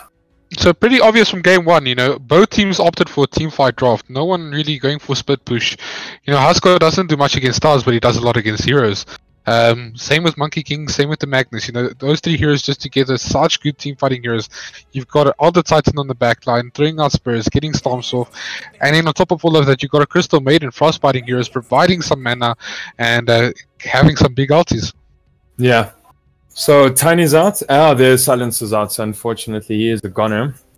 Yeah. So almost the exact same bans as game 1, except Earthshaker. There's just a big difference here. Yeah. Obviously, these are just the type of heroes that don't want to come up against. Can you remember which hero was banned in Earthshaker's place last game? Yes, not really. Trying to think. I can't exactly remember right now. So, yeah. Oh, a Lich is nice. It's good lane. Yeah, good lane control. Has his sacrifice, can eat the range creep. Nice ulti, big AoE team fights. You know what I like about the Lich? You've got that one spell, the sacrifice, and what players tend to do with it is you just sacrifice in one lane the whole time, and it's less experience for the opposing team. Yeah. 5 seconds left. And please don't go and sacrifice in lane. Go and sacrifice like far from the other heroes so that the other heroes don't get the XP from you sacrificing. Oh, the Kunker's out. Nice. First pick Kunker.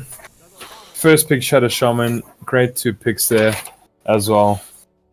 They went instant on the Shadow Shaman, so obviously, having an idea with both of these heroes together. You know, he's got good team push. Those snakes, those wards you put down, takes the towers fairly easily. A lot of talent trees contribute towards that. He can get himself ult scepter. Yeah, that's something actually like I think Haze need to look at from game one. Was, you know, they had such a good team fight lineup, but when it came to pushing high ground, what do they use? What hero hits the towers? Monkey King went more of a survival build just to be able to team fight, and they didn't really have any high ground tower hitters. Yeah, that's the thing, and a lot of them had picked up Aeon discs because the fights were rough, and they just maybe wasn't that DPS, especially not if we look against that Legion who had all the DPS in the world. Yeah. Undying, second pick from Haze. You know, such a good laning hero. Pretty much a lane dominator. Steals your strength, you start taking more damage, and he's pretty much just a bully in lane. Yeah, you know, I never thought Undying was really a support hero. Then I watched kind of the likes of PPD and these guys bring out an Undying support, and I'm like, excuse me? Position, you know, 5-4 Undying, what is this? And then you look at the DK and the harassment he can give heroes, dropping tombstones in the woods, and he's actually perfect. Yeah, tanky as well, decent strength in him. Sure, he's a melee hero, but actually, yeah, not the worst support in the world. Alright, so remember from our previous game, Senior Squad opted for the Kunkka. You know, they first picked the Kunkka and they decided to run it as a mid Kunkka.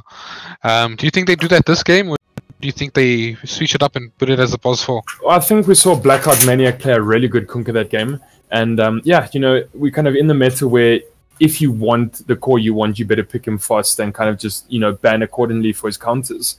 And sure, this could be a position for Kunkka, but actually Blackheart Maniac, I wouldn't be surprised if they give it to him. Yeah, I think Haze opting for laning stage right now. You know, they picked up the leech. He's going to be sacrificing creeps. He's going to be, you know, ruining the enemy team's XP. Undying, just a complete bully in lane. So they're obviously going for laning stage right now. Whereas Senior Squad, they're opting for Kunkka mid. He's going to transition into mid to late game. And Shadow Shaman's a very defensive support from the bat. You know, not the best to harass with, but really good at defending with. Yeah, I like this Weaver pickup on the side of Senior Squad. You know, the double shot, his Sakuchi ulti that's going to get away. It's pretty hard. Maybe they're just showing either their offlaner there or their safe lane support. So when we actually got most of our cores out already. Weaver is a really, really good pick here. I think it's what they're lacking at the moment. They need a tower pusher. Weaver's going to be that. They need something to, you know, try and fight on the back line. Weaver's going to be able to do that. And Necrophos probably coming out right now as a direct counter to this Weaver. You know, he stops you from getting that ultis off, and he's just pretty good in the laning stage against the Weaver. Yeah, and I mean, if that Weaver picks up his Lincoln Sphere as well, then that's a wasted ulti. Yeah, definitely. Gonna definitely be able to be careful with that.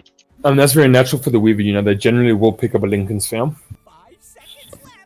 Weaver, interestingly enough, sitting on a 48% win rate in this meta with only a 3.21% ban rate in the meta. Well, there we go. You see, he hasn't been banned out. In fact, got chosen. And maybe, hopefully, the win rate lives up to his name and Senior Squad take game 2. Oh, that was the ban from game 1, I think. The Invoker. I'm not sure, but I think it was Invoker. Possibly. We did have him. Yeah. We did have Marana. We did have Phoenix instead of Silencer. Even a Centaur, I think, or the Tiny. Enigma's a good band because he's also a great lane dominator, and he's also got his demonic conversion, which eats creeps and keeps them under the tower, which is lacquer. And actually, you know, that's Enigma's a lacquer flex pick these days, 3 and 4. So do you think Senior Squad go for Medusa right now? Or even the Wraith King? You've got the Anti-Mage banned out, you've got the Invoker banned out. You know, both of those heroes aimed at, you know, trying to sack your mana. They picked up the Weaver, which is just as good at sacking your mana. So do you think they're going to opt for a mana-dependent hero right now? Maybe even the Storm Spirit? Oh, there's your Bane. Ooh. Yeah, I mean, so I would say Medusa's a really strong late-game hero. So the thing is, are Senior Squad equipped to go really late-game? And, you know, what does that mean for the side of Haze? Can they defend the late game? Because Medusa, you know, you're usually waiting for Scuddy to come up, you know, Manta style. There's real big items, Butterfly, that she needs. And so quite what a Medusa's effective maybe after the half-an-hour mark, you know, when she's finished all her farming. You're definitely, you know, farm reliant. It's like farm reliant hero. It needs to get that space. Bane, interesting pick. you know, they looks like they're sort of opting for some, you know, insta burst lockdown. They got a Bane, Shadow Shaman, and Kunkka, so definitely be able to get pickoffs. Team fight wise, do you think it's there for them? Possibly. The Necro's actually got a 53% win rate in this meta. You know, so we're talking about the Weaver, but actually the Necro's got a far superior win rate in this current meta right now. I definitely love the Necro pick. Yeah, Luna, man, she can be hard, but she can also, you know, she can get locked down and nailed as well. No defense mechanisms, you know, kind of no escape mechanisms on her. So she's not going to get away that easily. Short attack range as well. You know, I actually have to say, this is not a really good game for Necro right now. Bane, you can Nightmare whoever's getting ulted and it cancels out the Reaper Scythe. Weaver, Lincoln Sphere obviously, and then as soon as Weaver gets up in Agdams, he's also able to save anyone getting Reaper Scythe. Yeah, that's it, and I think these supports are going to play a big role in kind of stopping the side of Haze jumping in. We've got a Hex on the Shaman, Sleeps and Nightmares on the Bane. You know, that ulti is amazing, because, you know, he's going to ulti into a Torrent to Ghost Ship. You know, the team fight capabilities are huge here. No, Luna is a 50% chance right now. Seeing she only has a 50% win rate over 7.8% pick rate. Yeah. 5 seconds. No, I think Sniper will be the last man from senior squad. Yes, sorry, go ahead. No, I was going to say, yeah, so either team kind of have a hero that's doing well in the meta. You know, Weaver's decent, the Necro's decent. It depends what the Luna's going to get. Will she get farmed up? Will she not get caught in team fights? You know, are they going to maybe play a 4 round 1? And we've got interesting picks on either side of these teams. Yeah. I think, you know, senior squad, what they're doing at the moment is they're just moving towards comfortable picks. Kunkka, you know, we've seen Blackout Maniac play throughout this tournament, done such amazing work on it, and you know, the Bane pick pretty much reveals the Kunkka as being their mid. So I think at the moment, you know, senior squad probably looking for their position 1. Who do you think they go for? So it's no Sniper, no Terrorblade out, Invoker out. Do you still like your Medusa here? Or would I you still opt like for the someone Medusa, else? yeah. You know, I love the Medusa. Juggernaut's on the table still. A PA's on the table. You know, senior squad have the last pick, so I think if they do want the Medusa, this is a perfect opportunity for them to get it. Hmm. The scales pretty well against Luna as well. And I think senior squad definitely have the late game at the moment. You know, Dying is one of those heroes that tend to fall off from the mid game mark. Yeah, so that's the thing. Senior squad could possibly pick up a high mobility hero now. Yeah, there's a Zeus. Oh, this is such a good Dusa game. And then the Luna gets wrecked. And what? Okay, now they're showing us that's going to be a core Weaver. So now we've got a safe lane Weaver with an offlane Axe. Interesting. I seriously thought that was going to be insta pick Medusa right there. I was debated. I suppose, you know, Zeus is nice and squishy. One Cullion Blade from the Axe into him, and he actually does fall very quickly and easily, doesn't he?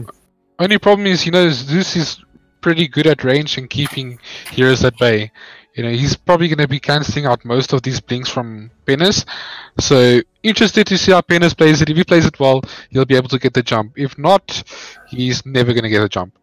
So, I mean, do we have like a natural pipe carrier on the side of senior squad? I mean, that Axe would have to start, you know, doing hood pipe things because, you know, the Zeus has got the high magic damage. Got Eclipses coming down from the Luna. Yeah, I doubt Bane or Shadow Shaman try and get the pipe of this game. I think Penis is probably the best hero to do it. Predictions to win, Cancel? I like Senior Squad's draft. I prefer, yeah, Senior Squad. And the Axe just kind of rounded that off for you. I would have loved the Medusa, but yeah, Axe not bad. Alright, let's kick it off to our casting team. Shippy and Toothy, over to you. Fortune and glory await. And game number 2, yeah, it's going to be a very, very interesting one.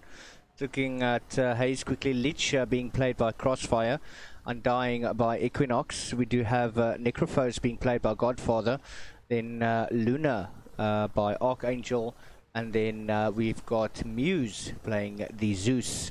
On the opposite end of the map, we do have Uncle Fook playing on the Weaver. We have got Blackout Maniac on the Kunkka. We've got Axe being played by Penis, and then Shadow Shaman by Big Nigma, and then finally we've got IR playing on that Bane.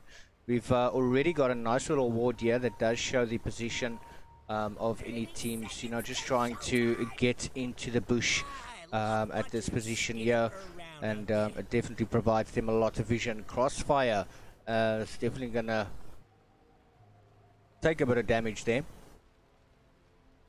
Penis says he wants to guard that rune. Godfather and Equinox at the top lane though. It's gonna do so much damage. The battle begins. Archangel, just yeah, quickly picking up that bounty, and everything resets back to their positions. You're a trusty mate. And definitely I think that was scouted out.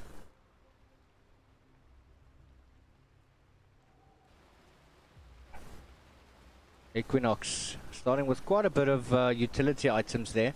Godfather as well. He's got the death bolt, so he is able to heal when needed.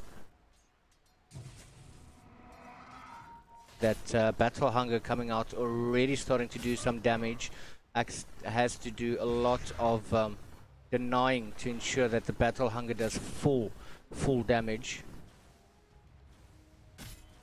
IR just brain sapping away, trying to get that HP down as much as possible. Oh, at the top lane, Godfather, seems that he's in a bit of trouble there. DK coming out from Equinox, but now it does seem that they're trying to turn the table. We do have the Sakuchi though. Godfather actually trying to do this, and no, Godfather stuck under that tower. DK does come out, but first blood going to Uncle Fook, way overextension coming in from the Necrophos, and yeah, unfortunately not the best position to be in. Bane taking quite a lot of damage there. At battle hunger just eating away at Lich.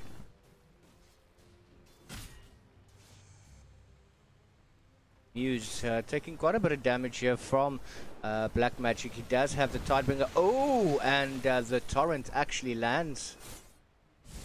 Necrophos at the top lane once again in trouble. Uncle Fook, one more hit. Yes, Tomb does manage to get him down. Now Big Nigma, he's on the run, but the lower his HP gets, the slower those little minions will make him. But he does manage to get away, just quickly eating his way through the tree line and being able to escape. But now we've got a rotation coming in from Equinox at the bottom. He does pop the DK, and Archangel there as well. Nice little slow coming in from Crossfire. I don't think that Penis, no, he is actually going to fall. Now they focus their attention onto Bane. Bane is on the run, does get stunned up by Archangel, and is he going to go down? He tries to juke his way through the tree line. Does quickly chomp a tree, and yes, he does manage to get back. Very, very well played there from him. At Battle Hunger, constantly popping that onto Crossfire. IR there, just getting a quick brain sap. There's a lot of damage coming through, and I'm not sure if Axe is going to sustain it, but top lane again. Necrophos gets picked off. Uncle Fook with another kill. Fortunately, it doesn't seem that Necrophos is able to sustain himself. Undying taking quite a bit of damage. That tomb does come down, but does get taken out. Oh, Battle Hunger on to Equinox. Is trying to run as best he can. Stun coming out, but Axe actually goes down. And IR beautiful killing spree going to him. And a lot of help coming in from Archangel. And I think plenty thank yous are in the order for this one. Archangel definitely came to his assistance. He does have the Lunar Blessing, so that helps with the additional damage. In the mid lane, we do have the Zeus. He's got his trusty little bottle. This is Necro again. Doesn't fall this time, Uncle Fook. Could you? Yes, he's gonna manage to pick up Crossfire. This top lane is not going in Haze's favor at all. Equinox is on so little HP. IRNVU does have the brain sap only on level 1. It's not going to be enough to take down Equinox. But mid lane, nice kill going there. And a lot of help coming in from Crossfire and Muse helping along. This Necro killing spree for Uncle Fook. They're feeding this Weaver so much.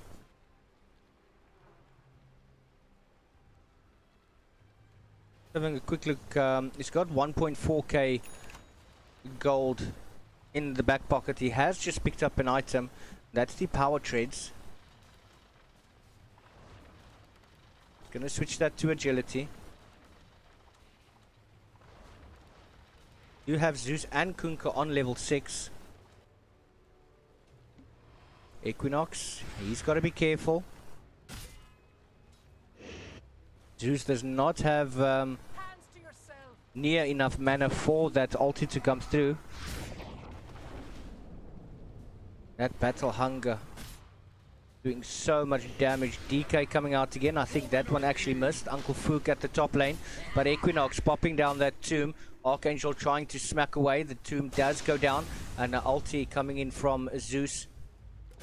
Didn't really kill anything there, but he's under pressure in the mid lane. Kulfuk still has another tango available, and he does have the magic wand.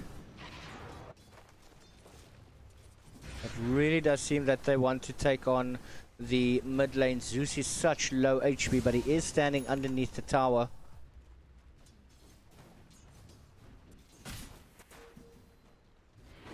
Penace just getting that much needed farm. Got one level of Berserker Skull. Soul Rip coming out from Equinox. So much damage, but oh no. Uncle Fook wanting to go onto Godfather once again. Does manage to get the swarm off. He's going to dive under a tower, but oh no. Godfather says he's not going to allow that, but he does get shackled up right under the tower. Beautiful rotation coming in from the Shadow Shaman. That communication, absolutely brilliant.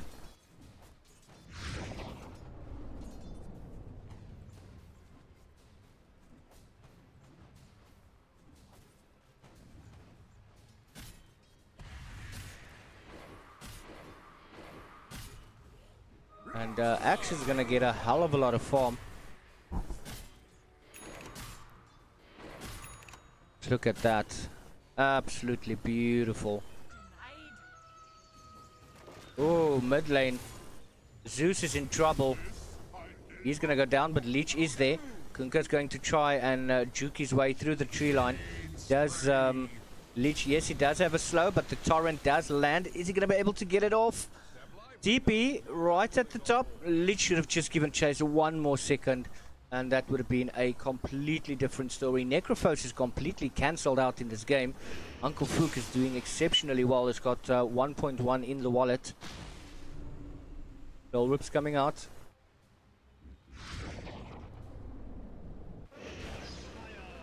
Beautiful little shackle, and just that damage, but the DK is there, manages to pop down the tomb. They are going to give chase, gets the DK off, and finally it seems that Uncle Fook has gone down.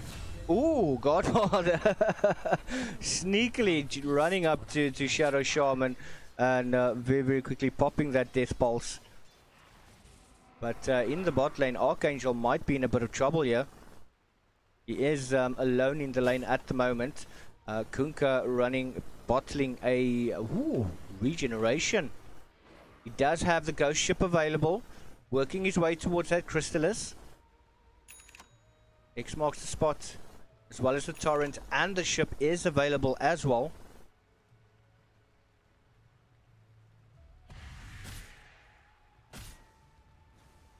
Oh, Luna running into the tree line. Not the best of places to be. He does try TP out. No, they don't manage to get him. And IR in VU is just going to sleep himself out of frustration.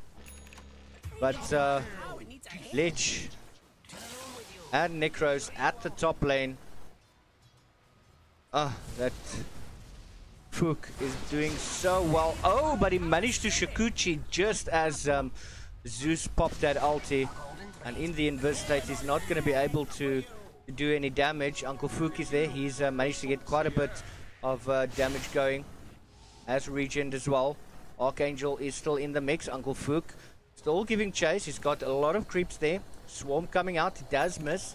Muse is there. He doesn't have that much damage. But they're not going to risk it at the moment.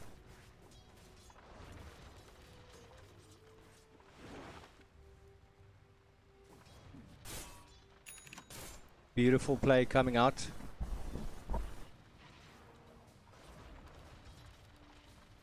Fook doing so well.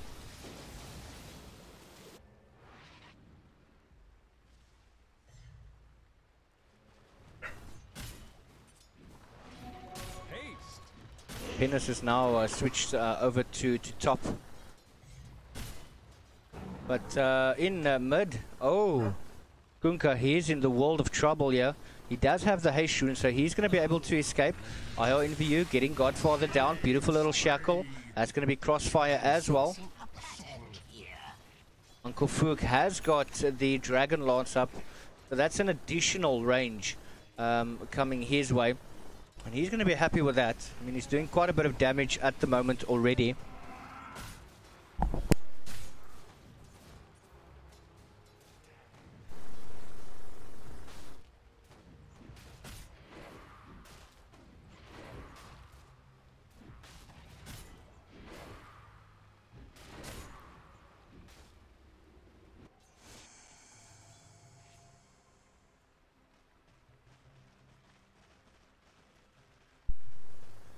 Radiant's middle tower is under attack. Haze is there, full mana, full HP. Equinox taking quite a bit of damage. We do have the Thunder God's Wraith available. Oh, Uncle Fook dominating. Doing very well. But quickly the Shackle tried to come out, but the ulti coming out. Reaper Scythe and Shadow Shaman popped like a bag of knickknacks. Seems that Haze is trying to get himself back into this game. Pinus now back at the top again. He's going to want to run into that one, take as much damage as possible, but no, he decides rather not. Quick sleep on to Godfather. And it seems that they're going to want to try and take this tower as quick as possible. The harassment is there. IR in VU sitting on the side. Lich wanting to go on Uncle Fook. Wow. What exactly happened there? Crossfire popped the ulti. Maybe it was a misclick. Maybe just wanted to use the Frost Blast. But we do have a TP coming in, and that is Kunkka. Whoa, ulti from IR in VU as well as the ship. Beautifully laid. And look at that. Dunk coming in from the axe. And they completely turned that one around. Necro as well as the Undying went down. It was a beautiful play. And the ulti coming in from Bane as well. That Fiend's Grip just doing so much damage. Holding him in place. Just giving Kunkka enough time to set up the ship. And that is the way the cookie crumbled. Axe slowing down Crossfire. Big Nigma. Does have shackles as well as the snake wards. Has or is using that at the moment. Uncle Fook. He's actually having a pretty good game.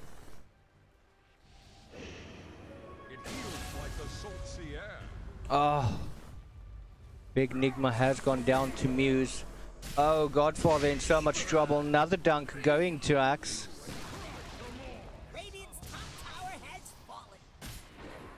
And Senior Squad doing absolutely everything they can to get the advantage.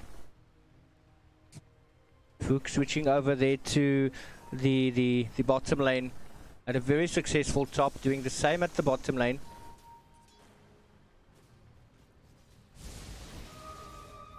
Clear sailing now. I don't think Fook really cares. He is building towards that Desolator. Has got the Blightstone.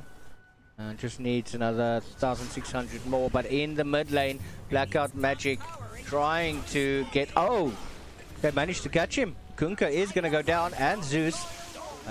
Shadow Shaman trying to do as much damage as possible.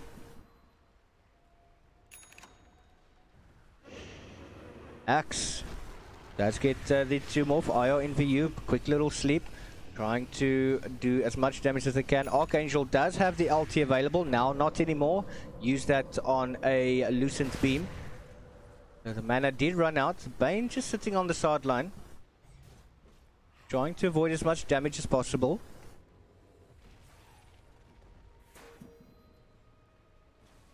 Radiant's bottom tower needs a hand. And Uncle Fook. Oh, Shrine. Or the Glyph, rather. Muse is there. Fook has to run. He is under the tower there. Ulti coming out.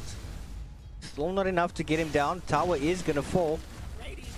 Whoa, wow! Beautifully played by Muse, and he finally manages to get down Fook with a 4 dominating streak. But now at the top lane, we do have an X marks the spot coming out. Do we have the Torrent? Ghost Ship is on cooldown, 30 seconds remaining, but a Shackle's coming out very quickly. The Torrent is coming out, Fiend's Grip as well, and Bane's going to fall. Godfather's still there, beautiful Reaper Scythe, but Blackout is not going to die from that one. Ben is taking a hell of a lot of damage from the team. The creeps are there, Equinox is there, he does have DK available as well, and the Tomb, and that's going to be the end of Axe. And just like that, Haze is back into the game, doing exceptionally well. Those snake wards are there. Uncle Fook now coming down to the bottom. Archangel in a bit of trouble, as well as Equinox. Fook making quick work there, and that DK trying to go ahead. Beautiful double kill going to Fook, going to run into the tree line now. Godfather is going to give chase, does pop the death pulse, but doesn't land on anything, just trying to detect where he's gone. And that was a quick turnaround. Very, very well played there.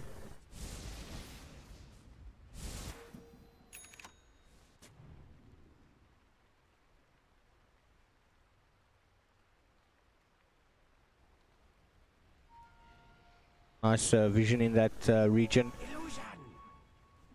Fook has got the courier incoming. That's the Desolator complete. Oh, he's going to hit like a truck.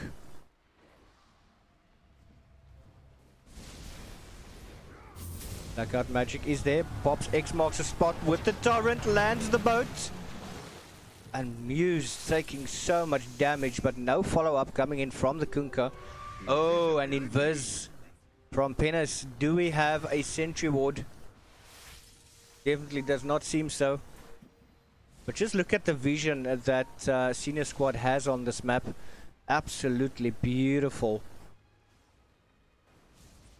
Their warding is absolutely perfect. Equinox does walk in there, does pop a DK. Penis is still there. X marks a spot with the Torrent. Are we going to get the call? Yes, we do. Equinox is going to get dunked.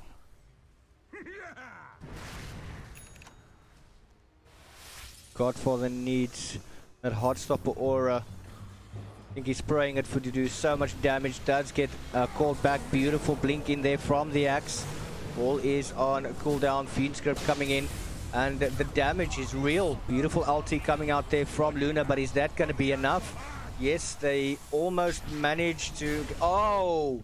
Shadow Shaman is going to pop. He is the softest there. Kunka just managed to get out. He does have the Shadow Blade. Weaver taking a world of damage. Yeah, he is unfortunately going to have to fall back. Look at all of that spells casted. Absolutely wow. Equinox unfortunately walked right into that fight. He was taken out very, very quickly.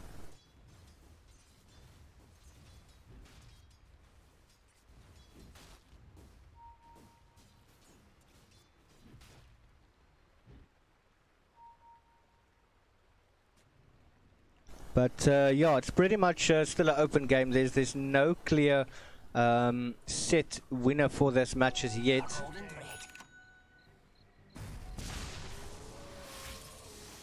Zeus dewarding a bit. We've got an engagement here at the top once again. Torrent coming out, but no chase was given. And Archangel just going to farm up. He himself now has the Dragon Lance, and he is building his way towards that Manta style.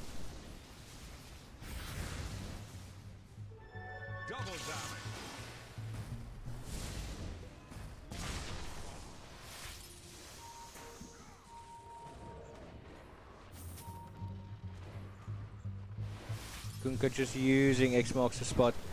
It's a torrent off on a meat wagon.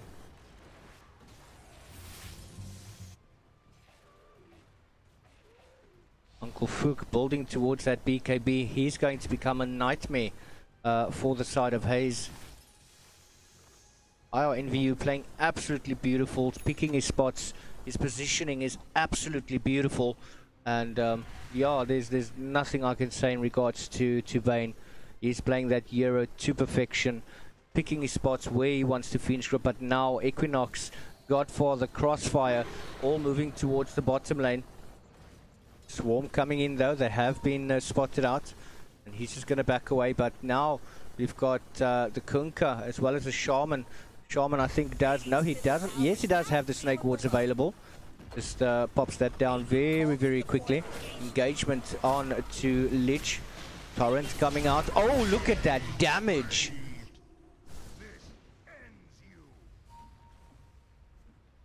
And are they going to be able to get this tower denied? One more hit. Yes, they are going to do it. Just denied their middle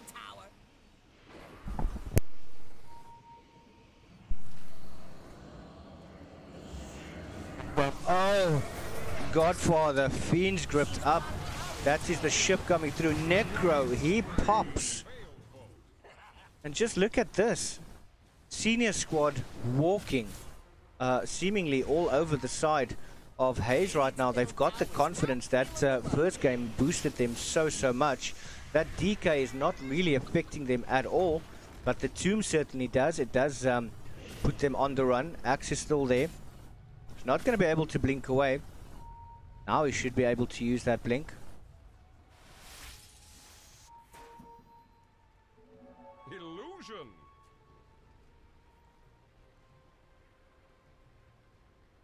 Nice little Aether lens there for Shadow Shaman. He's going to be able to shackle from quite a good distance.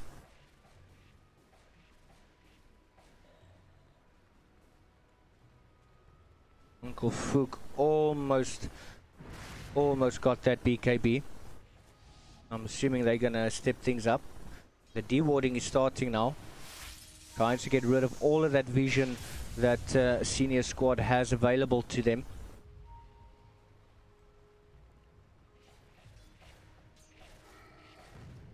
Fook though, however, he does hit quite hard.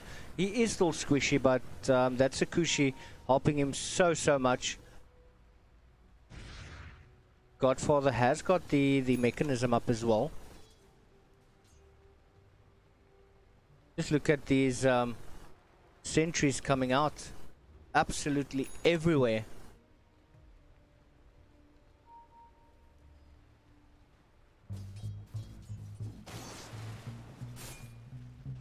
Not so safe harbor, eh?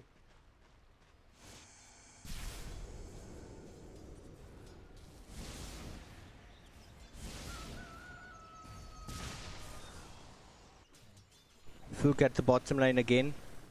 Just keeps farming up. Does have the BKB available to him now. That's just going to keep him in the fight so much longer. He's not going to have to rely on the time lapse or alternatively the Sakuchi that much. But we do have a rotation coming in from Crossfire. He's definitely not scared to run in there, but not the best ideas. Does pop down a sentry ward, just ensuring that there is no vision. He does spot out that ward as well. D ward coming in from Big Nigma. They do spot him out. Quick Hex. Archangel working his way towards that Manta. And it is going to do so much damage. A golden thread. Haste.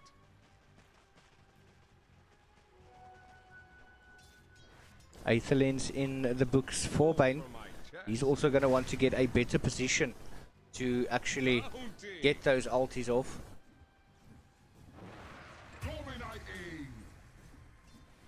Oh, Uncle Fook. Making quick work of Godfather. Way out of position. There's nobody from his team actually nearby.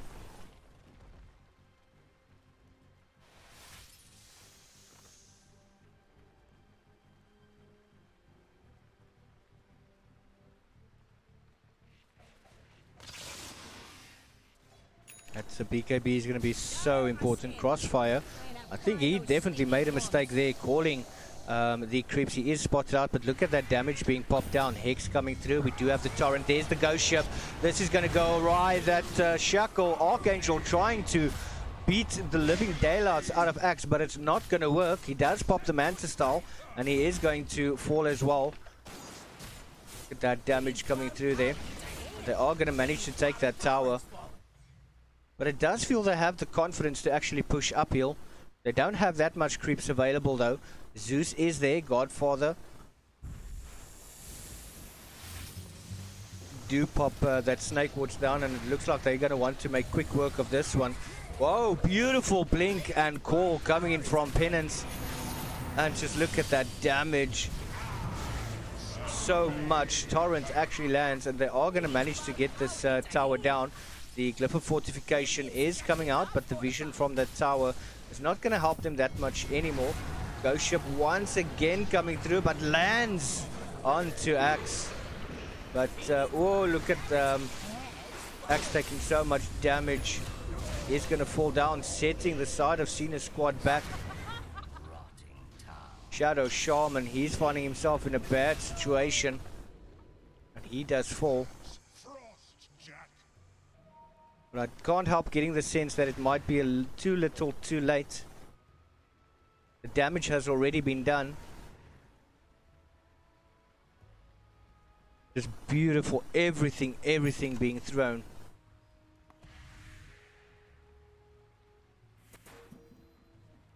Now senior squad has to reset here. Dire's middle tower is under attack.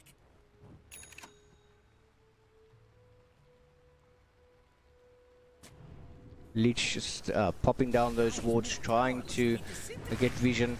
Yeah, I think this little ward here, not the best of wards. I mean, it could be better spots, maybe in this position there. And that's if he can get there. Invisibility. Godfather, I think he might possibly want to build into a pipe of insight. There's a lot of magic damage coming from the side of senior squad.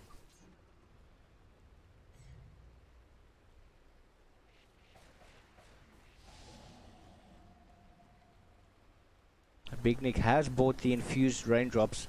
That's also going to help him quite a bit. I think they definitely spotted out the Lich, but no, it seems they're going to want to go in for Roshan. No, they decide not to, just having a quick peek. Luna coming in as well. Has got the Mask of Madness working his way into the BKB.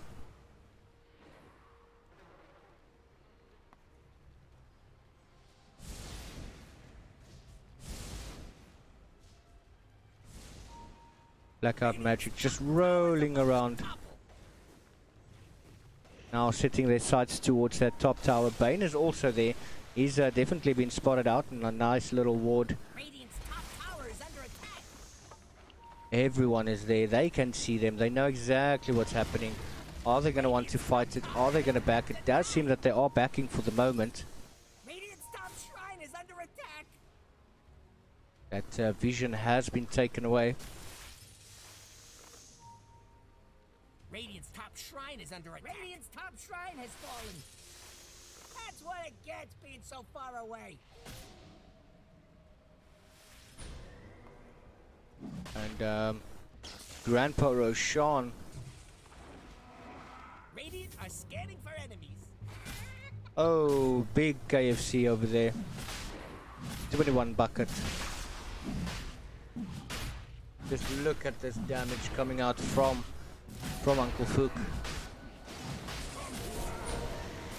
This is exactly what they wanted. Keep Haze guessing, not sure where they are, take away the vision, make the best of what they've got.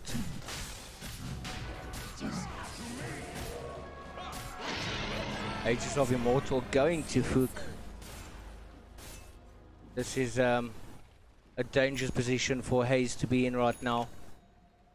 Bottom racks has fallen. They're now looking to go towards mid. It does seem, are they going to want to rotate towards that top tower? This is just providing a distraction for the side. Oh, but the courier! It had the point booster. Oh no.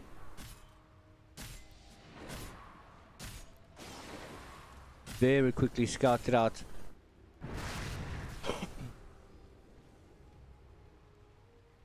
It does seem they're now wanting to push this one smack from the Kunkka. And that entire creep wave going down. That's the snake wards as well. Haze has got their hands full right now. Manta being popped there by Archangel. Does walk into the torrent though. They're not grouping up. They are at least splitting up. Uncle Fook is just standing his ground. He does have the Ages of Immortal that does pop as well. And he's got the time lapse that helps him. Beautiful jumping coming in there from Axe, popping that blade mail. Now Luna popping her ulti as well. And Axe running into that one. The Ghost Ship coming in. Boom! Smack! Got them. And beautifully played there. That Fiend's Grip going down as well. But Haze, they're not giving a damn. They're giving a fight. IRNVU does get taken out there. Did try to activate the Glimmer Cake. But a quick wraparound coming in from Fook. Wanting to go for that tower. He should be able to do a little bit of damage. But he is going to be able to run away. Sneakily, just look at that damage coming through. All of the spells being used, absolutely everything.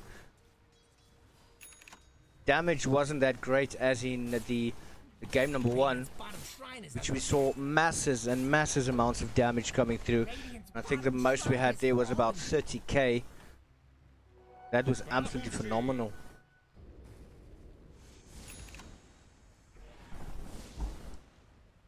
We were just doing so well.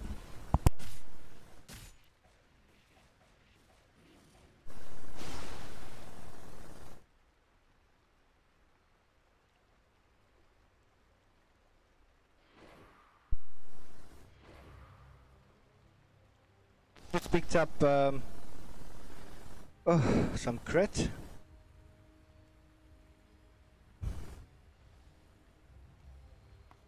Oh, this is a dangerous little boy over here.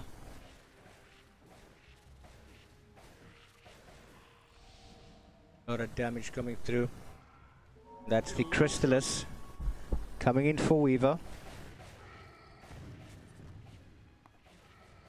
He's well on his way towards the Demon Edge and finishing the Daedalus.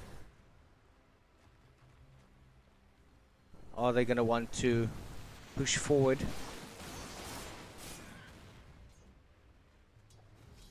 Fiend's Grip is there. Doesn't have that Aether Lens up as yet.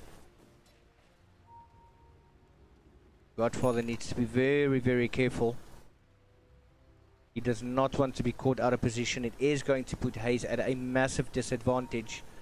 But with 34 minutes in the game, 24 to 32, with a 15,000 team net worth lead, going in the favor of Senior Squad at the moment. They have slowed the pace of the game down quite a bit. Pressure is on.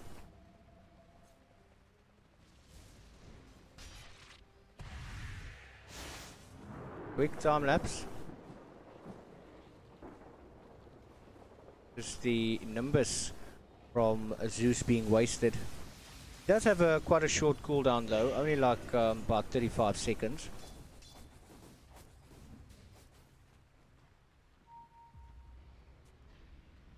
Well, if they're planning to go for Roshan again, it's going to be quite a wait. Just under 4 minutes. And an ulti coming in from Zeus, just scouting out where exactly they are.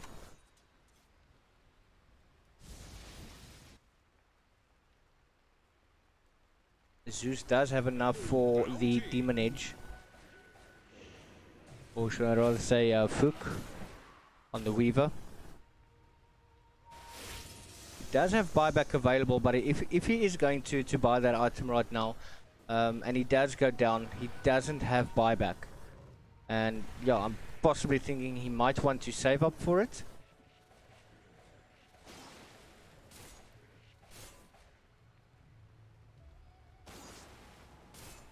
I do have the Sentry Wards out. Just feeling it.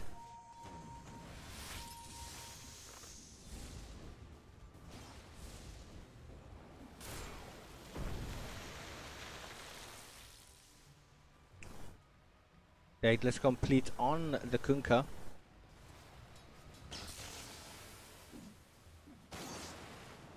Are they actually planning to push forward? Are they going to just run back and continue to farm?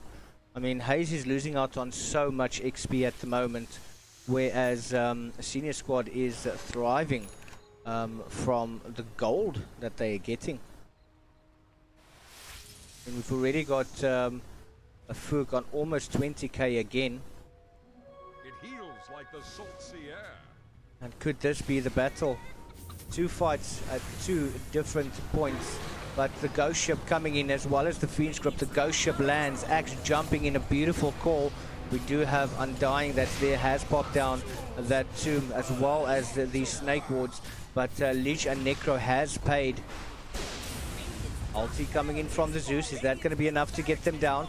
He does try to, oh, that Shadow Shaman that's going to fall. Axe, is he going to go down? Yes, double kill going to Equinox. But those Snake Wards are still there, doing quite a bit of damage. And Weaver. Oh. Oh. He was on cooldown with the time lapse. Radiant's middle tower is under attack. There is only one Rax separating Haze from the Mega Creeps. Now Senior Squad just backing away. Kunkka doing a hell of a lot of damage. One swipe and that entire creep wave is gone, except in that occasion.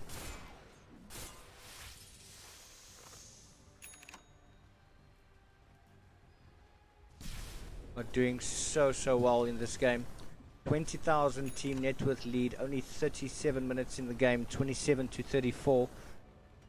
Equinox, they're now trying to push towards that tower. One smack, Creeps goes down. It does feel that Senior Squad has definitely got the lane control they need when they need it. I mean, this Weaver on his own, just running through them. And then you've got Kunkka that's also doing so much damage. Grandpa Roshan will be back in 1 minute and 30 seconds. Sure, they're going to want to take that. But all of that just for one set of racks.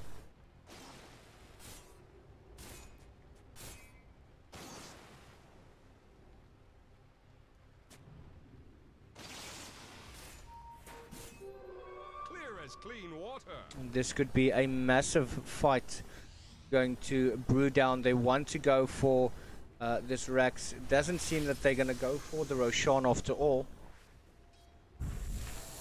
Oh, Snake Ward's being popped down. Book just jumping in straight onto that tower. That's the ghost ship coming in as well. It does land on Archangel, but he does have the BKB, but he's not going to escape the Fiend's Grip. Fiend's Grip has got him.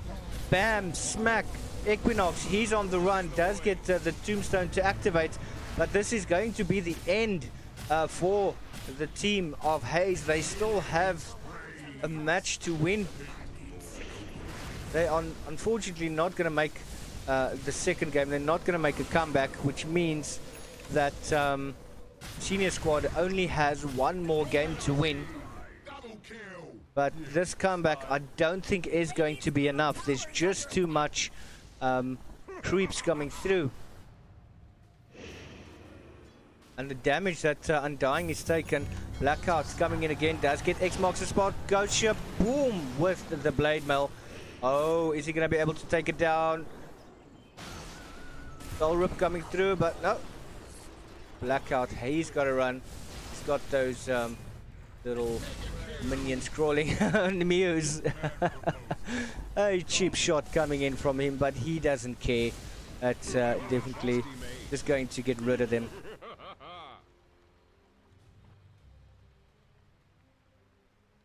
$21,000k team net worth.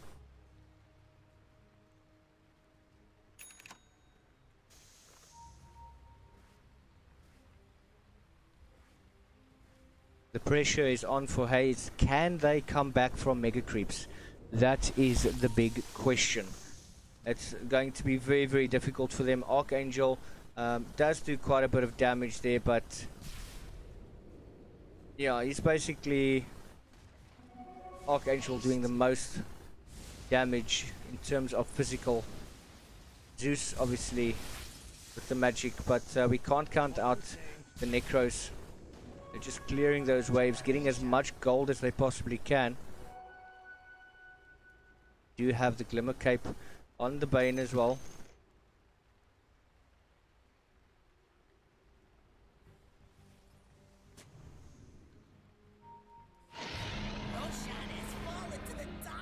Uncle Fook taking that Ages of Immortal, and that's just to rub salt in the wounds. I mean, he's got the Daedalus, he's got the Desolator, and he's got the Hurricane Pike. Welcome back to the war. Is it everything you remember? So much damage coming through. Pressure is on. They are walking in with the creeps. Big ups to Haze for not calling GG yet. They still trying absolutely everything they've got to try and come back from that one.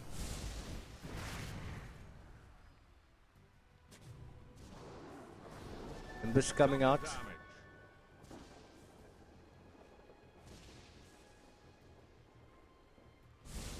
This is a bad position for them to be in. We do have Axe waiting in the wings. Just that damage going on to Fook. Still got 8 seconds remaining before the time lapse becomes available, but now Mega Creeps are moving into position. Haze is completely split up. We do have X marks the spot. Torrent coming in, but the Manta Style quickly cancels that. And it just feels that not everyone is there. Then, whoa, and now finally the Axe does manage to jump in. Let's look at that. Snake Ward's also doing so much damage. Nimbus Cloud there as well. Equinox, we do have Shadow Shaman that's gone down. Undying is also taking a hell of a lot of damage, but he manages to drop the Tombstone upon death. And they're still standing, defending with absolutely everything they've got. Still not giving it up. But as time goes by, those creeps are going to start taking their toll.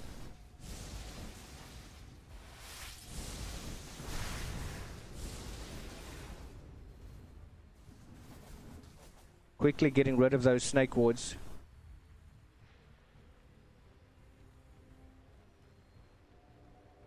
Senior Squad, 20,000 team net worth lead. I think they're letting the Mega Creeps actually do all the work. If they can keep the side of Haze in the base, they know exactly where they are.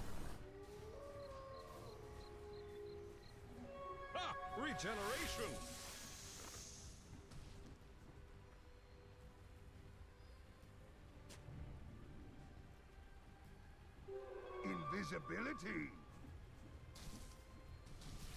They are rotating towards that mid.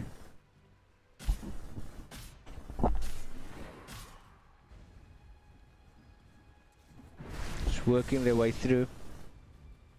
Inch by inch, they are moving towards that that base. Got Bane, which is isolated on the opposite end of the map. But we do have the big hitters, Weaver, as well as Kunkka.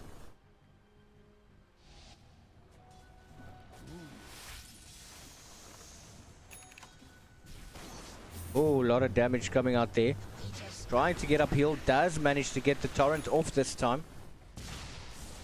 But the damage from Zeus is absolutely insane. Does manage to pop the BKB. Trying absolutely everything to get up that high ground.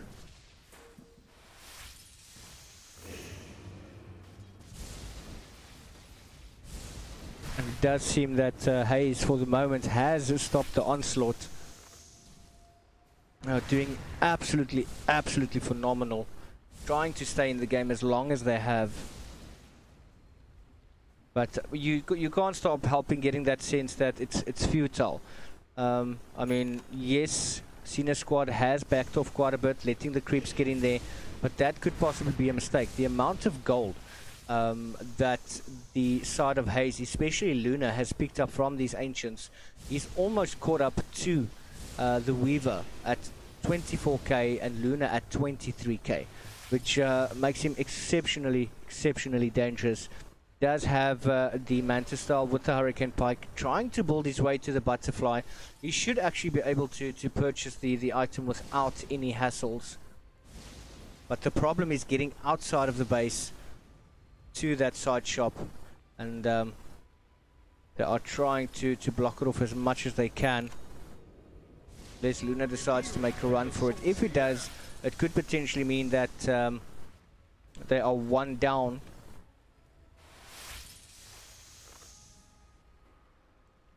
Kunkka wanting to build towards a heart. We do have the Aetherles, as well as the 4-staff now for Bane. 4-staff still in the career, or the stash. Axe, 4.2k HP. He's quite strong.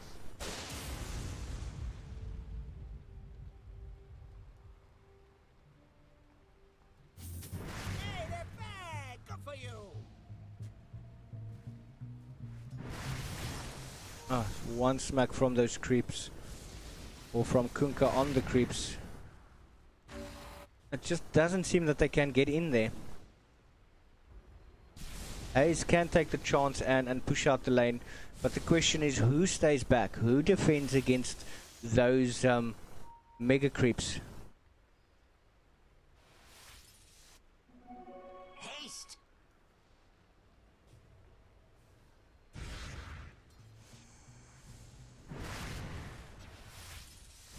They just try to get those creeps in there, but Haze is doing a phenomenal job keeping them at bay. What is it that Fook is farming for? And he still needs 800 odd gold for buyback. He does have the heart now as well. How does that even work? Possibly just working to try and get the buyback. But it's going to be very difficult to take out the Weaver now. He has skilled up the Geminate attack +1, the swarm of attacks, mana break, as well as strength.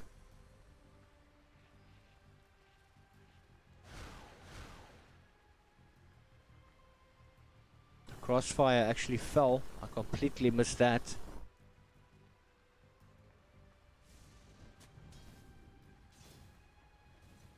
So now they are one down. Leech does not have buyback, but they're going on to Bane. Does manage to 4-staff himself out. Axe jumping into the mix. Beautiful And that is Zeus with a very, very quick buyback. We've got the Eel Scepter on Necros, but it's not going to be enough. He is going to fall. Equinox is now there to try and help defend, but a sneaky play coming in there from the Shadow Shaman onto the towers. They're still not able to do it. Nice little play coming in there. Oh, Pennis doing so much damage. Buybacks coming through all round, trying to force them out. But Senior Squad doing their absolute best, getting in and just not ending it as they should. Trying with everything they got. Quick jump in from Axe. And they still have not called a GG. They're fighting with everything they got. A lot of respect going out to Haze at the moment. They're fighting till the last second. Fook running around there, trying to get the heart to kick in and regen. And just look at how quickly he regenerates. Crossfire is still there. He needs to be careful. Oh, the damage. Axe jumping in once again. GG being called. And game 2 going to Senior Squad again. Only one more game that could either decide it or make it continue. And that's Senior Squad taking game 2. And I'll pass it down back to the panel.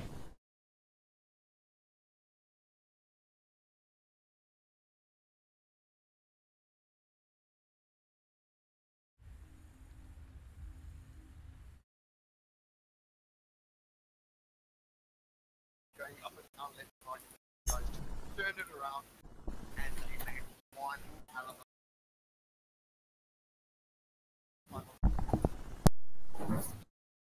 mess. Getting the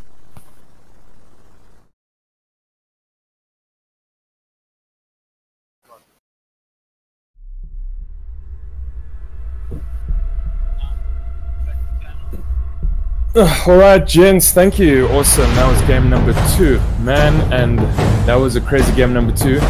Uncle Fook really just carrying his socks off. 20 for 5 this game, punishing that Godfather at time. 4 for 17. Senior Squad really, pulled that one out the bag. Huge big team fights there. Man, Cancel, what do you think of the game? Oh, what a great game. It was pretty much back and forth from the get-go, but in that game took the lead, and they were just able to maintain it and get that. No, just and huge net worth coming out from them. Most of these players, 20k net worth lead here. I look on the side of the Haze, Archangel just managing a 24k net worth lead. But yeah, huge items coming out, and the stats don't lie. They called it an axe picking up a pipe 63% of the time will win that game. And look at that, he did. Penance for the pipe did win his game. Yeah, no, definitely keep that. Both teams, really bringing the A game, but I think Senior Squad just had such clinical Dota. Were able to get the fights that they wanted, were able to get the pickoffs they wanted, and ultimately take the objectives they needed and ultimately win the game. No, that's it. So looking forward to game number 3. Senior Squad going in with a 2-0 victory. Does this kind of give them a bit of a mental boost? Yeah, no, definitely. I think 2-0, it's definitely going to be overwhelming for Muse or Haze. Sorry, they I want the next game. But if I was them, keep your heads up high and state yourself, you got this. I've seen comebacks from this, being down 2-0 in the beginning and then making a 3-2. It's definitely possible. It's definitely not over for them. And I think, stick one. They had the draft. They just unfortunately made the mistake of going high ground without the buybacks.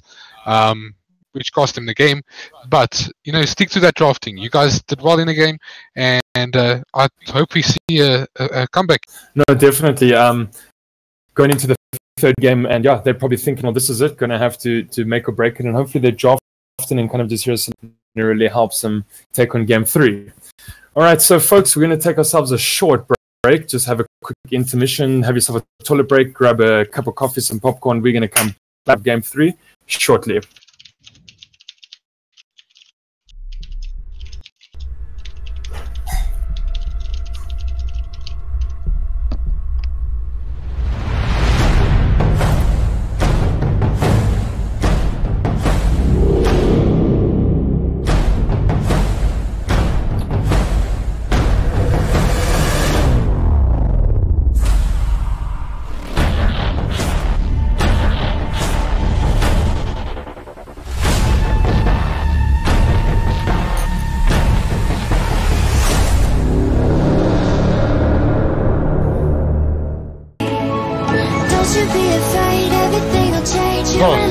Haze, man. The edge says the dreamers never die. So come and fly, come and fly, come and fly away with me.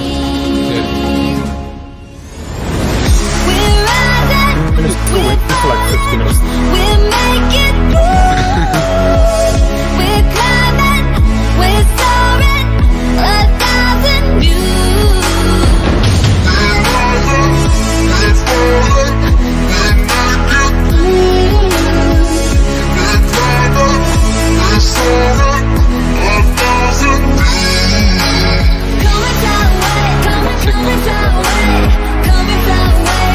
That Weaver looks like he got like an 18 or less or more.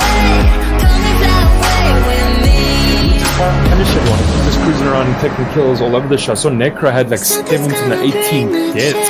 He contributed, he must have contributed into that, I suppose. Something at the edge of space, calling us to fly away. Jeez, okay. I suppose quite a, like an early farmed Weaver can go far. You're not airing this, huh? Okay. That's good, it's good.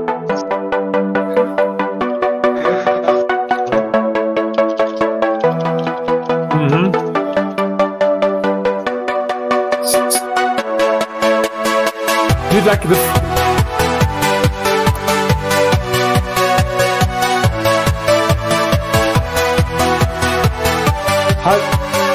I wish from Monday. I wish from Monday we knew how to throw this hard into the game. That's brilliant. Man. Why are you holding out on us, dude?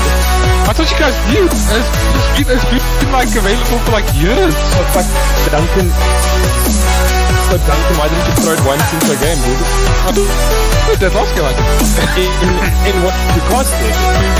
No, I didn't not cast it. That's why you fucking know. It's been around for ages and no one says anything. Yes. Meanwhile, you know, Tuki's throwing up axe stats, then him getting a pop arm, so then they're like, okay. Oh, it's lovely. Whoa. No problem. I'm just gonna say, what, the game set to start at 5-2, eh? Yeah, I mean...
for the future is, I'm not sure if you've watched like some of the other like pro international tournaments and shit, where they sit like in a lounge type of setting.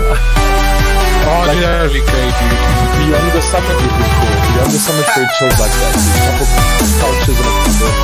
I want to do that for the next tournament. Everyone meet up at someone's house. We get like back towards the especially since we're all looking at like Jabba Victoria, we could definitely put it in. Yeah, that would be so cool, dude. Like, I mean, the teams don't have to be there. As long as we just there, teams just play from online. No, I would love that, dude. Beyond the summit vibe would be amazing. Oh. I love how relaxed it is, but yet it gets the job done and it's so professional as well. So basically, you're inviting us to your house, Duncan. I don't mind. How's your internet? Is it good? I can't stream. Well, we might have fiber from next year, so you never know. I get 5, but then definitely will be streaming. I've been flying from town to town, from London to Taiwan. I've been all around the No, reason being is we might have a scrim to now. protect your soul. I know. We are heroes tonight. We will fly above the sky. We are heroes tonight. Well, then someone must jump in. We are heroes tonight. We will fly above More speeches to go. the sky. We are Speeches today. Speeches, you mind doing panel with Mr. Mazda's game? Alright.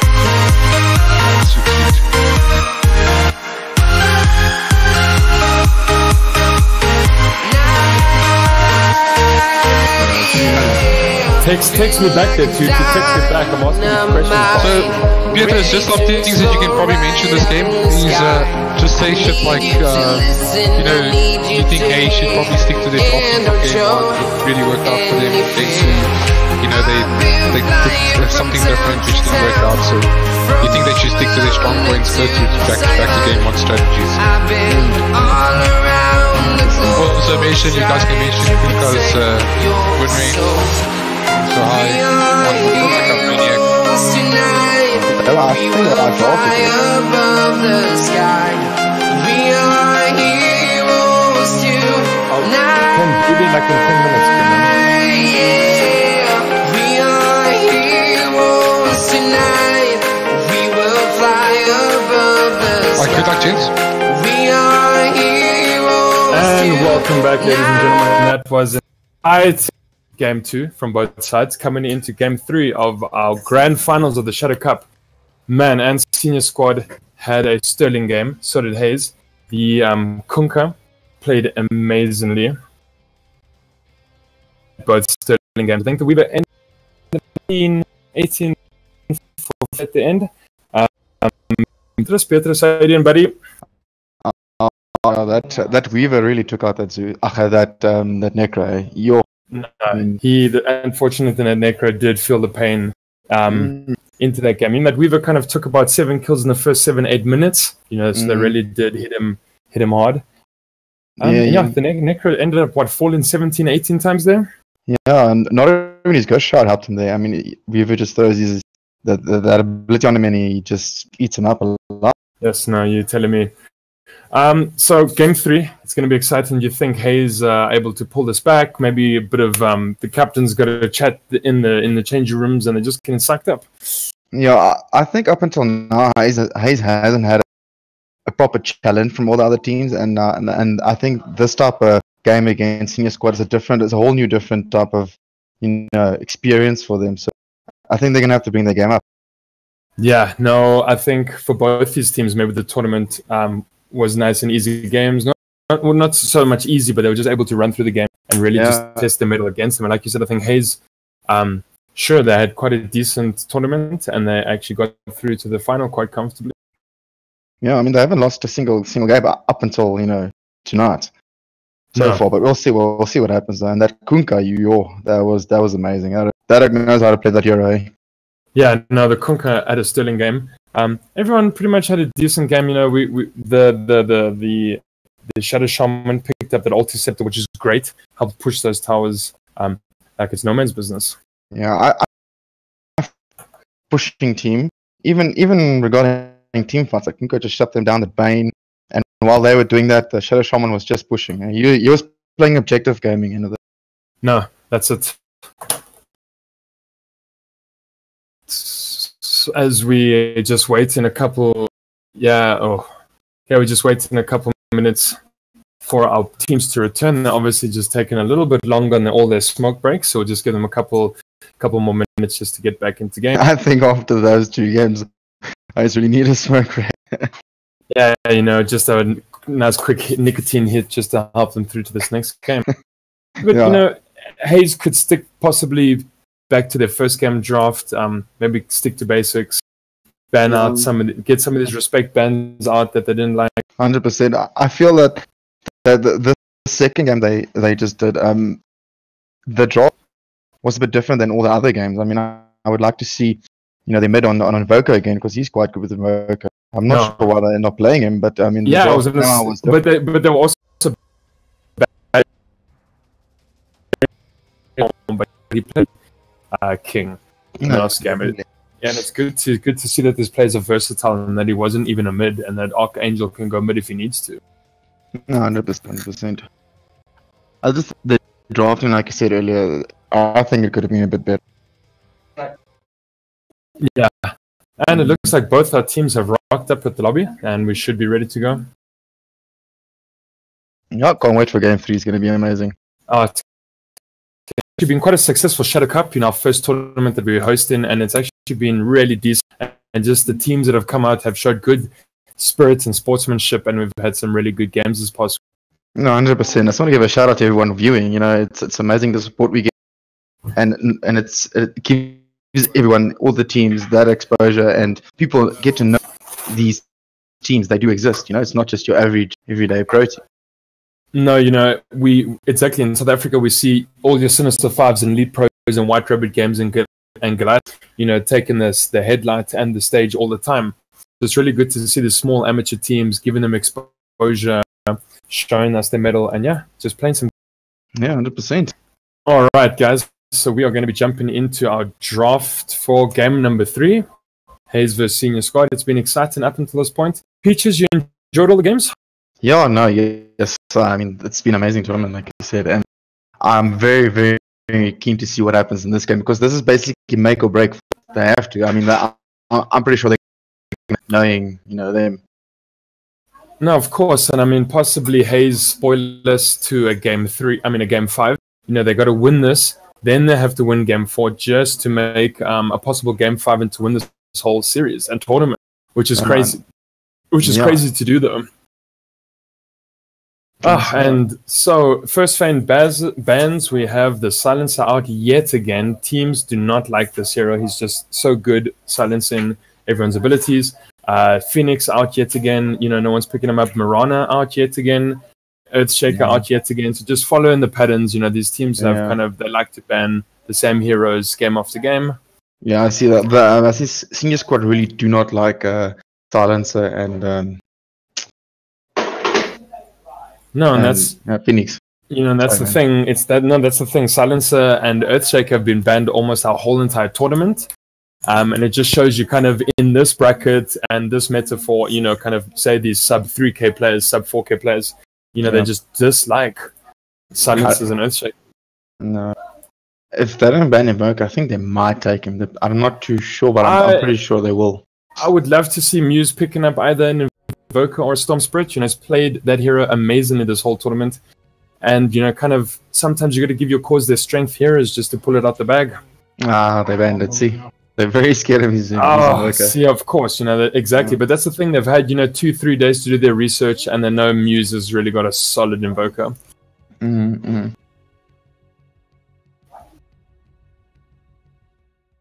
I wonder what their first pick will be. I know they play a good Tinker as well, Senior Squad. Oh, and there's a Centaur. Nice, that's a good pick. So that's the offlane pretty much revealed off the bat. You're not going to find a support Centaur. No, definitely. They're going to have to pick something to take this guy down fast. Yeah, it's tough. That passive return damage just really hits you. Especially when he gets that with a blade mail, that really hurts. Oh yeah, blade mail, get himself a pipe, hood and pipe, return damage with a heart as well. Oh, here comes a badge. That's nice. Set up those kills. Yeah, and interestingly enough, the Centaur only gets picked up 18% of the time, yet he has a 56% win rate in this meta. So teams aren't looking to pick him up that often, but when they do, he wins them games. Yeah. So we've got a Pudge and a Lion coming out on the side of Haze, and a Tiny. Yeah. They've got a lot of disable on their side. Karina, please, this dog. Yeah, Tiny coming out on the side of Senior Squad. That's a good pick. He's got decent disables. And And yeah, powerful ganking and killing potential on him. Hopefully, yeah. What do you think would take out that Centaur's fast? I'm not sure. Maybe a Lina mid? Yeah. The attack speed. Yes, I mean, I suppose the guys with attack speed are still going to get nailed by that return damage, which is hectic. Yeah. Maybe someone that does a lot of army damage. 10 seconds remaining. 5 seconds remaining. So Haze kind of exposing their hand a bit more so than Senior Squad. That's definitely going to be a support line, and we'd assume that'll be a Roman position for Pudge. Whereas Senior Squad have left it a bit more open. Okay, fine, they do have the center off lane, but that Tiny can also be a nice flex pick. You know, I suppose with the off lane center right now, that Tiny is either going to go mid, probably carry. Yeah, I think Haze might go PL this game because they've really banned the ES and the Kunkka. So we haven't seen the Phantom Lancer coming out in any of these games for these guys, but yeah, possibly. The TB was also banned the last game. What about a Chaos Knight? That's a decent illusion hero. Yeah, I was just about to say Chaos Knight might just pop in, yeah. Severely underrated as well. Weaver.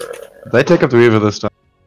Now, that's an interesting pick because Tiny is actually a decent counter to Weaver. And so I wonder what Haze's decision was there with that. Muse might go on him, eh? Possibly. So, I mean, we could see that being run as either an off-lane Weaver or a core, safe lane.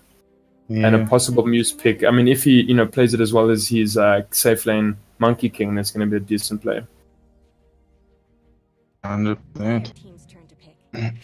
Yes, but Senior Squad. Alright, so that is a very interesting lineup going, eh? That's a very decent support hero. Willow is just an amazing ganker. She's got these multiple disables. You got Brambles and the stun with Terrorize. Her Bedlam's amazing. She can zone out heroes. She is a fragile. She's a fragile hero, but very decent. She contributes a lot to team fights. Yeah, a lot. Ooh, Drow Ranger. Haze looking for a bit of a push stretch here. Possible Venge. No, because the thing is, we've got the supports picked in the early phase already, so I doubt there's still going to be a Vengeful Spirit coming out. Yeah. Possible Wraith King pick here. Just an interesting note, I think Archangel ended the last game with 532 last hits, eh? That's insane. Nice. Yes, but has that helped his team win the game, though? Yeah.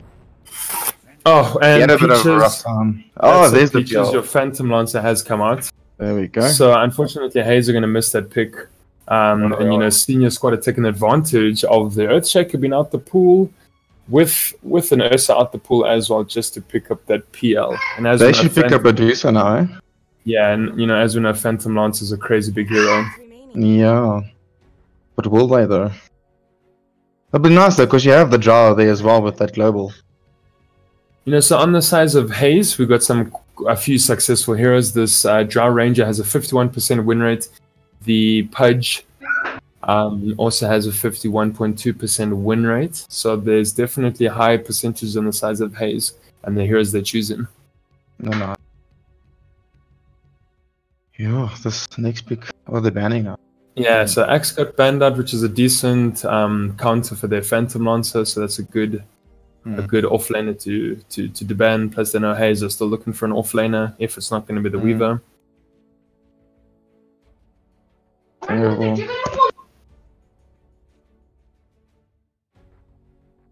So they got decent stun from the Centaur, another stun from the Tiny, Brambles and a stun from Willow. Good chase potential on the Phantom Lancer. He's going to overwhelm his targets with illusions. Hopefully, they're going to be able to chase down that Weaver and kill him. Lion's quite slow. Pudge is not going to get away quickly. Drow needs a Shadow Blade to get away. So, yeah, definitely some tough picks against the side of Haze. Yeah. They're going to have a very hard time. So, Haze looking to take quite a long time for this last ban, deciding what Senior Squad might need. I think they're trying to figure out how they're gonna, control that PL Phantom Lancer. Yeah, I suppose you've got no axe and you've got no Earthshaker. I watched BSJ once say that, a life really good against the Phantom Lancer. Oh, and the Zeus is out, so nice respect ban, I think, coming out there. Yeah.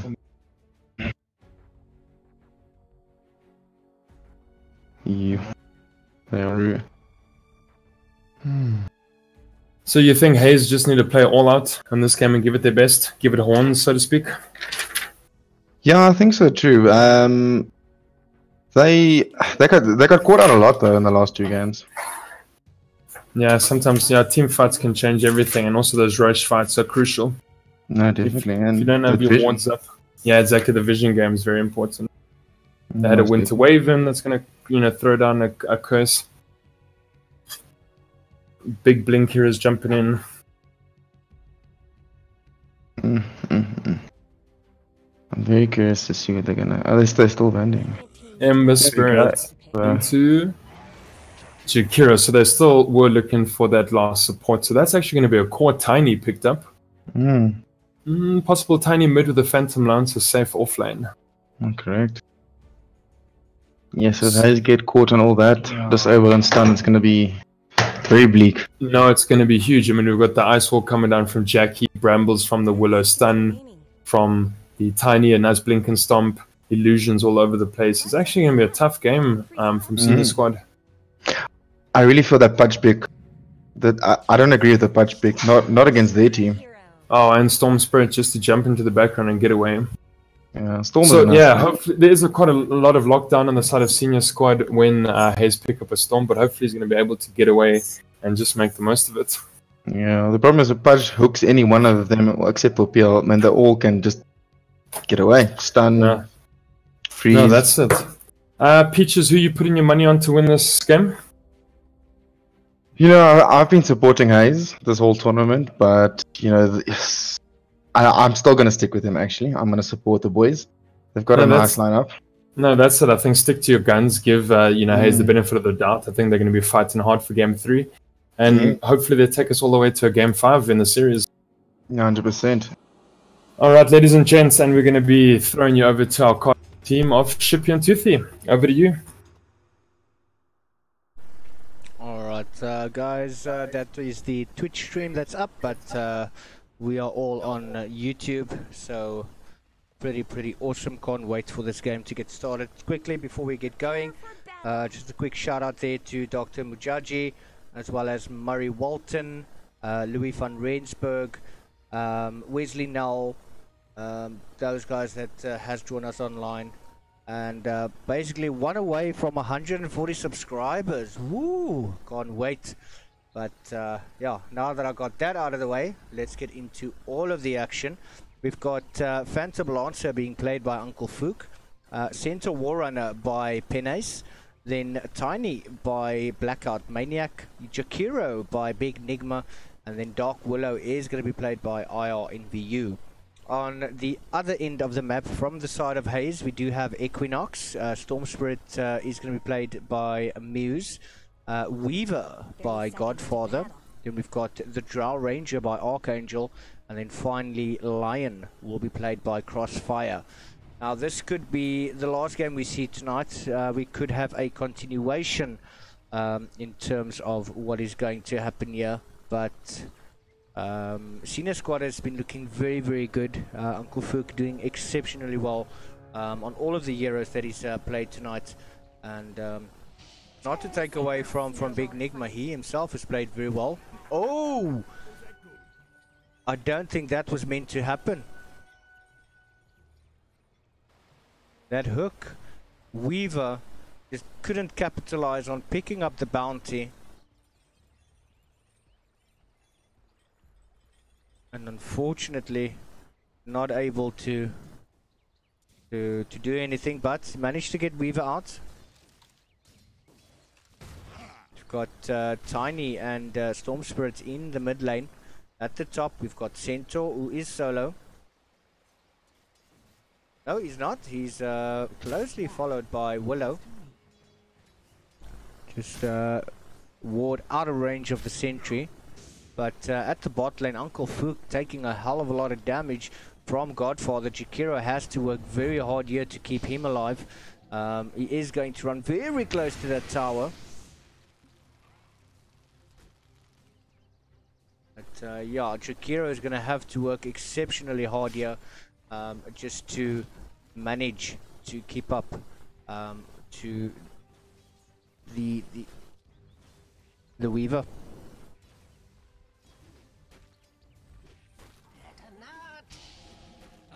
Godfather taking quite a bit of risk. You have Equinox on the pudge. He's got the Ring of Regen. It's just going to help him not just regen after using the rot. Tiny and Storm Spirit smacking it out. We still have the Chewie available. He does toss it. Yes, first blood going to Muse. Does get some damage there from the tower. Storm is back. Weaver taking so much damage. Uncle Fook needs to be very careful here. Does have the magic stick as well as the Tango, but is that going to be enough to actually sustain him? But we do have a heal coming in from Big Nigma. Godfather, wow, almost. Lance coming out. Big Nigma getting the kill.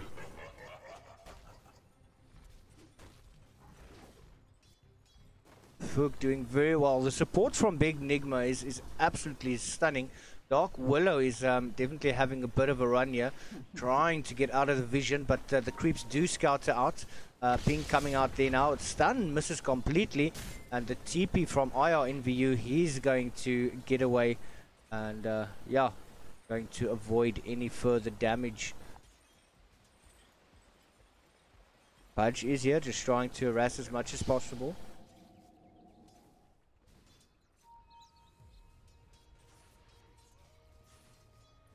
Tiny going to pick up that illusion rune.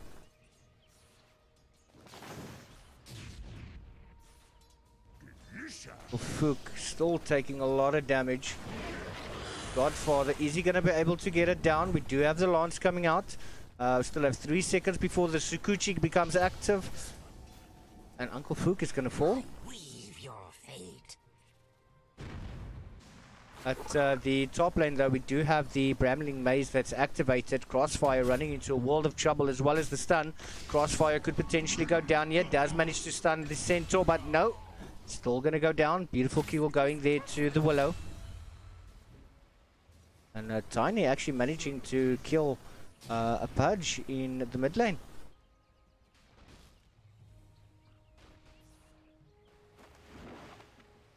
So it does feel, judging by the other two games, that Senior Squad is not really as aggressive. They're playing a lot safer. Oh, I think that was a bit of a misclick there from the Willow. Nice Brambling Maze coming out one again. Stun from a Crossfire. Manages to not run into any one of the Brambling bushes. The Storm Spirit is going to have to run. Weaver on low HP back to tower. Equinox is there, but there is a ward to scout him out. He does try to come around the bush. Still no clear shot for Equinox though. Double damage. Still more wasted. And Uncle Fook just taking his time. Got the Ring of a Killer on. What lovely here. Oh, engagement there from Big Nick. He needs to be careful, but Blackout Magic is there as well. Pudge is going to go down. Godfather needs to run. Does seem that he is going to manage to get away. At Swarm is taking away the armor and the HP. Tiny TPing back to mid. Oh, he's got the DD. Storm Spirit not level 6 yet. But top lane, a bit of trouble there for Centaur. He does get stunned up. Brambling Maze is there. Are they going to go for Crossfire? No, not going to be able to get it off.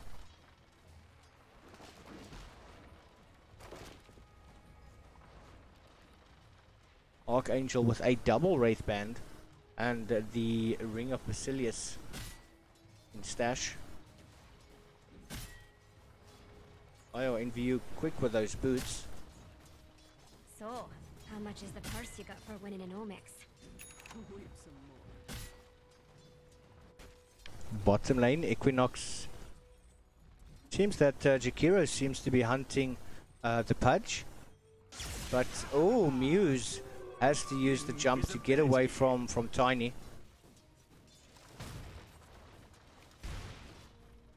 A lot of damage being done at the moment. Has managed to get the avalanche. Not enough to kill him though. But Muse is going to be able to walk away from that one. At the bottom lane though, nice little ice bath. Godfather is going to fall. Equinox going onto Uncle Fook. Ooh, very, very quick there with the doppelganger. And Equinox still taking damage. And double kill going to Fook. Playing exceptionally well in all 3 games thus far. Doing very, very well. They're showing you how to deal with the Weaver.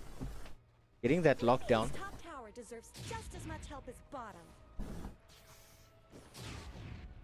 At the top lane, that Brambling Mazes. The creeps are being pulled. Penis is there. Oh, Hook goes completely miss. Oh. Very, very quick stun from Crossfire before Center could get that hoof stomp off. But we do have a rotation coming in from the Storm. Is he just going to use the Shrine? Is he possibly just going to maybe gank to the top lane? Ufuk trying to stay alive as much as he can. He doesn't have any charges on the magic wand. And Storm Spirit is just going to move back to lane. Chikiro has rotated as well. Penace, he is now with Archangel trying to go into INVU. The Rambling Maze does come out. Beautiful. And Hoof Stomp as well. And that is just keeping the maximum amount of stun on Archangel, forcing him to run back to his own creeps. Beautiful kill there going to Penace. You have Pudge. Is he going to throw a hook? Yes, he does, but misses. This is not a game for Pudge at the moment. He's really struggling to land those hooks. Godfather in even more trouble. There is a Sentry Ward scouting him out. Yes, Big Nigma is on a killing spree, as well as the Tiny in mid. 8 minutes in the game, 10 for 1. And things are looking pretty grim for Haze in the early stages of the game. But yeah, a Drow Ranger farmed up. Also a very, very dangerous hero to play against, not to mention the Storm Spirit. This is a case where the side of Senior Squad has to finish it up as quick as possible. The damage on Muse is so much. Trying to go and take out Blackout Maniac. Just keeps on missing. Not able to land into it. One more, and yes, Blackout Maniac. He is having a wonderful game. And Storm Spirit, unfortunately, not able to really do anything. Here's a ward that scouted out the Willow. Crossfire just standing very close to the tower.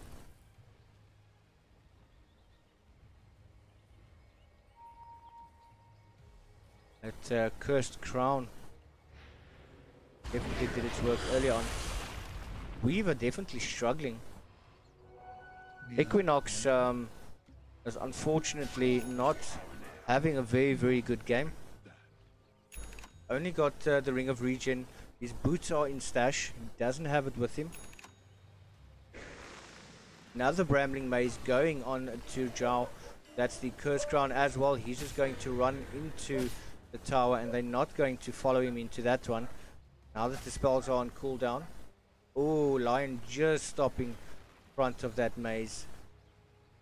Do have a rotation coming in there from Tiny. Waiting in the wings.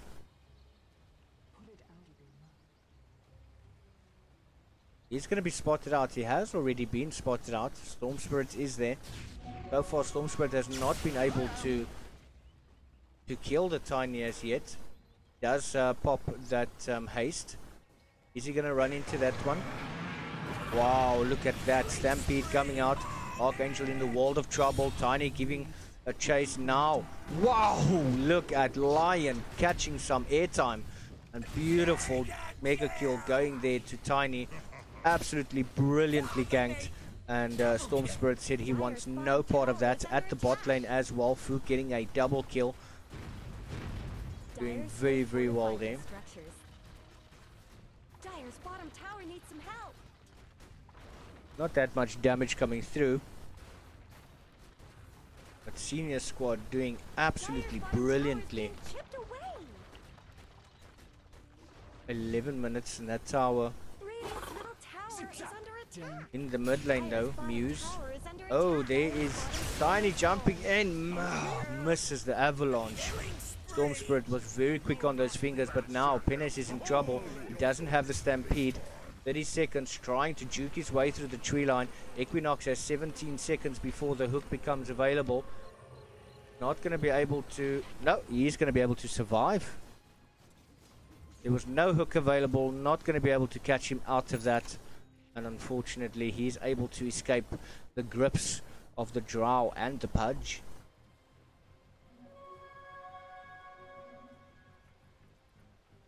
Uncle Fook, in the meantime, did go down. He's gonna respawn fairly quickly. Back into farming. Just trying to ensure that Weaver keeps using his mana. Spinning it as much as possible. Gonna have to get that diffusal blade up as quick as possible.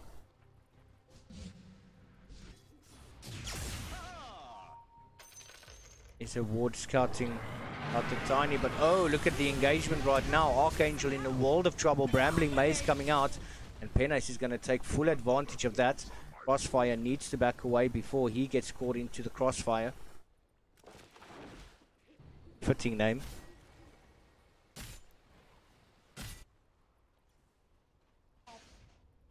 This Tiny is absolutely manhandling the Storm Spirit. Not able to do anything in that lane. Fook still doing very, very well at the bottom lane.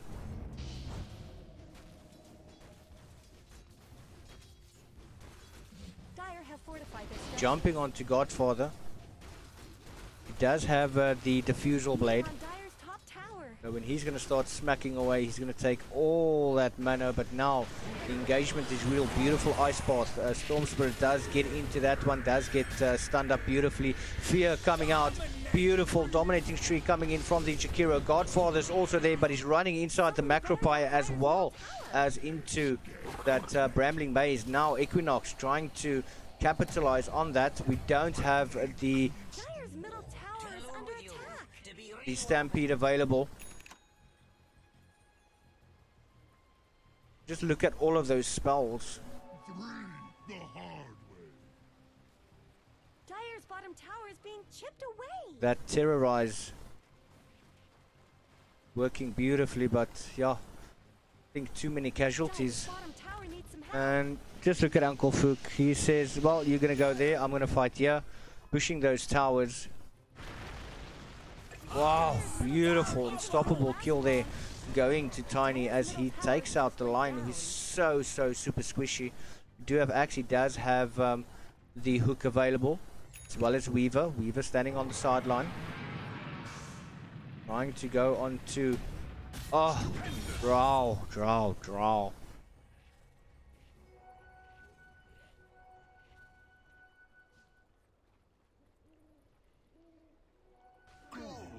So much damage coming out here from the Tiny. Is he actually going to want to jump onto Equinox? No, he throws in the Willow. Beautifully played. Gets the Curse Crown off. And that is the end of Pudge. Jump into the Dark Willow. Rooted up is the Storm Spirit, but unfortunately Willow is going to feel the brunt of revenge. And Fook is just having a free farm day. Dire's top tower is under attack. Weaver is going to try getting there, but he's got no mana available. Fook is just going to quickly back away. Tiny is there. Got the blink already and available. Oh, he's got the Echo Saber. Just picked up that item. Already got 187 base damage, and that's followed by an additional 42. That's over 200 damage he's doing. Look at that. Weaver popping like there's no tomorrow. And senior squads has possibly said, look, but they've had enough. They want to end it. They want to be crowned champions. Are those cracks in Dire's top tower? But things can turn in a split second. Oh, fear. Godlike, and hooking the Tiny. He's running like hell, but he's not getting anywhere. Beautiful Brambling Maze coming out there from the Willow, as well as the Cursed Crown. And that is 3 heroes down in very, very quick succession. This Tiny is smacking so hard. And already they're pushing up to the tier 3 tower. 17 minutes in the game. It's possible that the senior squad has said that, look, they've had enough of this. They want to end it. They can't go up against the Storm Spirit late game. He is an absolute wrecking ball, and they need to finish this as quick as they possibly can. Fook has got that Diffusal Blade up, building his way towards that Manta. Kiro has got the braces. Just that additional HP. Oh! Into an Ice Path. Macropire hooked away there by the Pudge. Blackout Maniac needs to run away. Brambling Maze coming in. And that is going to be the end of Pudge.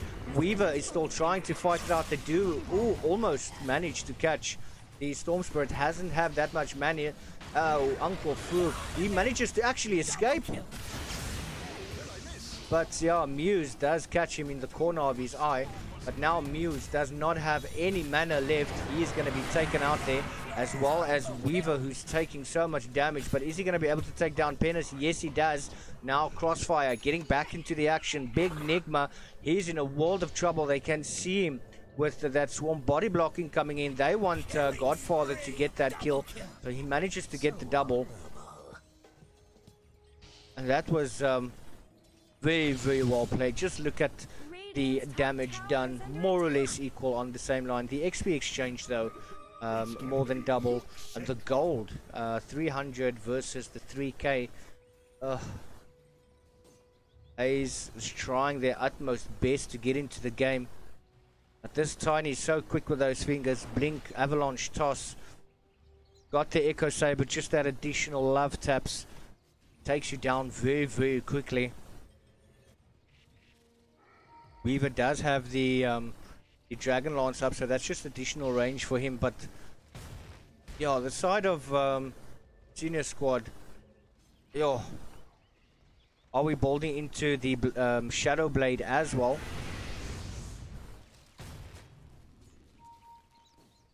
They easily deal with the creeps.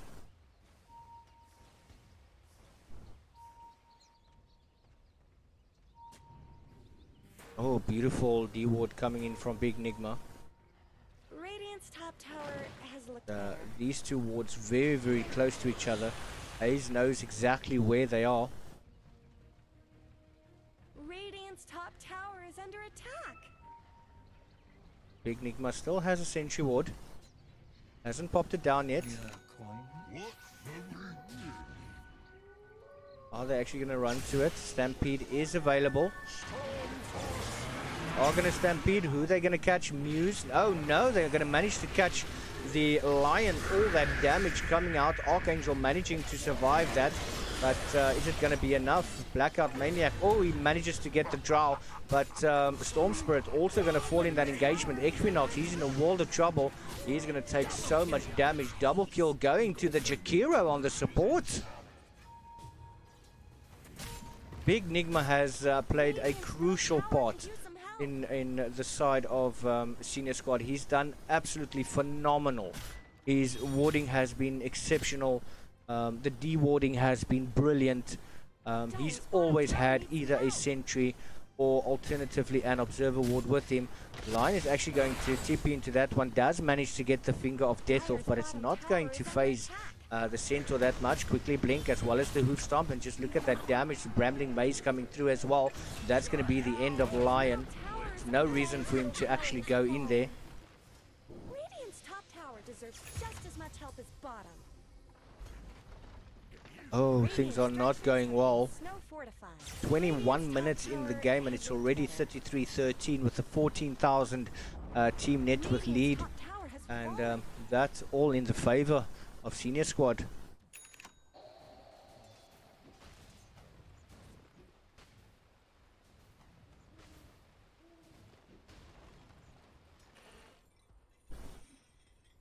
Equinox suffering with those. He's not getting items. He does have the Tranquil Boots. Does have 4 Flesh Heap stacks. But it just doesn't feel like it's enough. He's not tanking at all. He's only got 1.7k HP.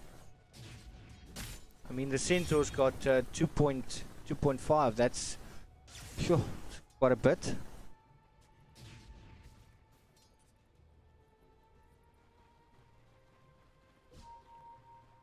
Mantis Style's almost done on Fook. But quick jump in there from the Centaur. That's managed to get the Usopp off. Muse grabbing him. Avalanche toss combo. Oh, nothing happening there, but a beautiful silence coming in from Archangel, just stopping the landing and any further damage coming through. Muse has been... Oh, the Macropire coming out as well. Now the Stampede. We do have Pudge on the sideline. Oh, but he does get disabled. Beautiful play there by him. Does still get the ulti off, but he is going to fall. Muse now taking so much damage there. Crossfire.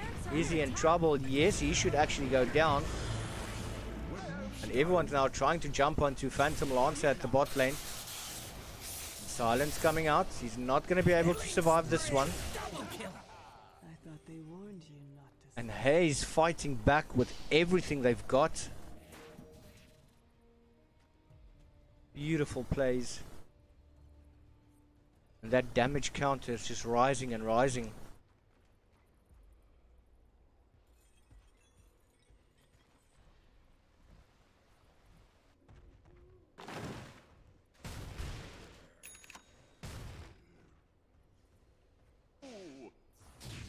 Storm Spirit has got the Kaya up, building his way towards that Orchid of Malevolence. Looking for me? Centaur, he's got the Crimson Guard now as well.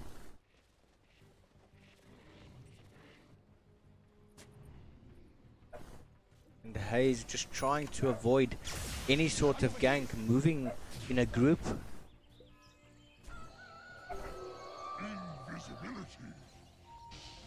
But Weaver just taking the damage from the return. Stampede, oh, gets the hoof stomp off, but the Lincoln Sphere is there. Not able to get the double edge off, but Fook trying to get the lance. Not gonna happen, but oh, where did Tiny come from? He was there so quickly. I really didn't even see him there. Sneaky.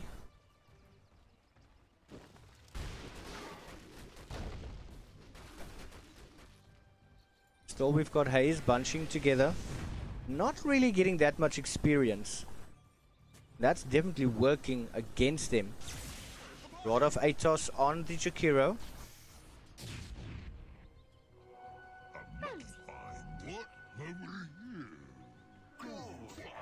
This Tiny is super sneaky tonight.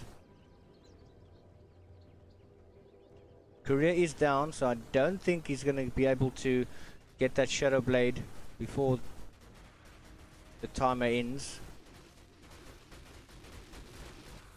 I think he does have that already. I think that was in the courier. But 1,400 gold.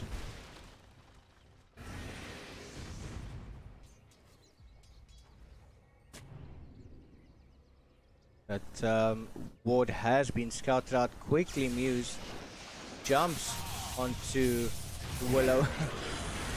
Just look at that. The damage coming out from the Jakiro is... wow. Storm Spirit's not able to deal with that, so he's just going to zip his way out. But now we've got Pudge. Is he going to be able to hook someone? Yes, he does manage to get the Jakiro, but the silence from Archangel just blows him away. And I don't think that is what Pudge wanted.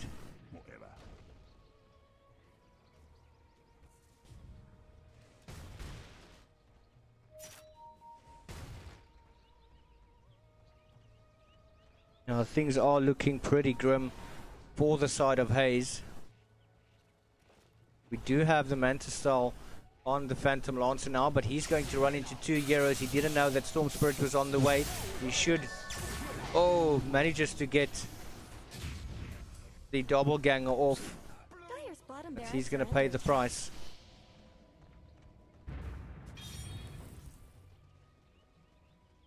Just did not know that Storm Spirit was running up the hill at that moment.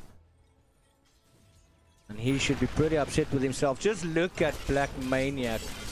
All that damage, but still managing to take down the Pudge.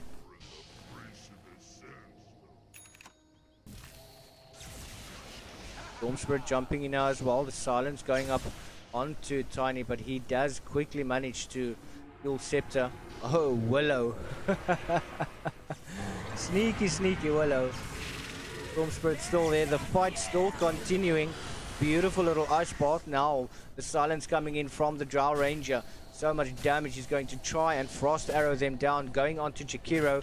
But the Centaur. Nice Macropire coming through as well. Catching the Storm Spirit. And now Tiny coming in. Archangel. He is going to fall. And Tiny managing to survive. That's an entire team wipe. Not that much damage. But yeah, I think Fook should be able or wants to capitalize on this. He just wants to get those images up. Push into the lane. Try get to that at Rax, and that is the melee barracks.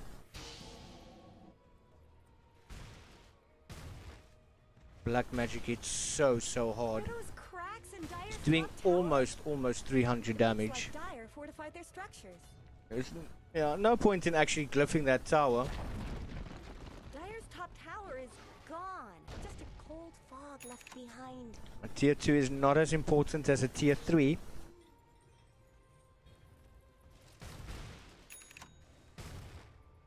Definitely not. Just trying to get that shrine down.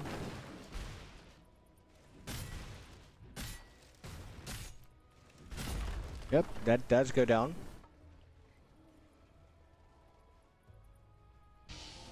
Haze has basically been in all 3 games on the back foot. The side of senior squad farms up very well. They give each other a chance to actually get that additional... Oh no, we've got a DC. Oh, but we've got a disconnection.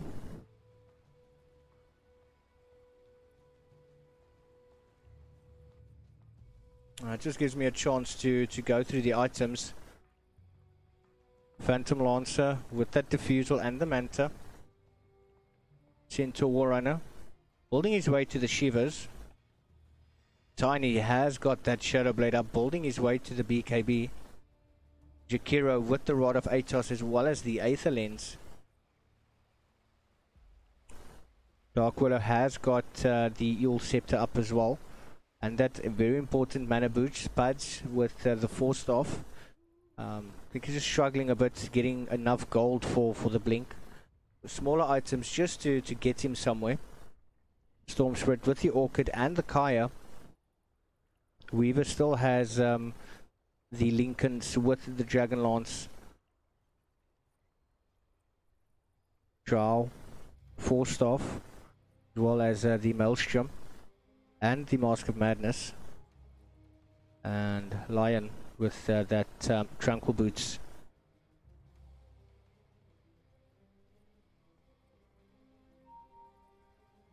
Right, and it seems that we are ready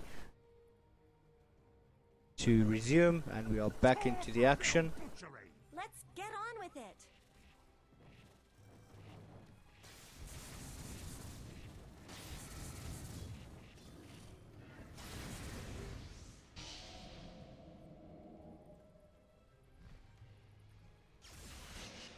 Got a bit of vision on the map though. But whenever this Tiny comes anywhere close to any sort of fight, the damage is insane. But especially this gust from the draw. Oh, we do have the engagement. Nice terrorize being popped there, and that is going to be the end of Godfather. So many spells used just to take down one hero. That is the invis. Are they going to give it to Tiny?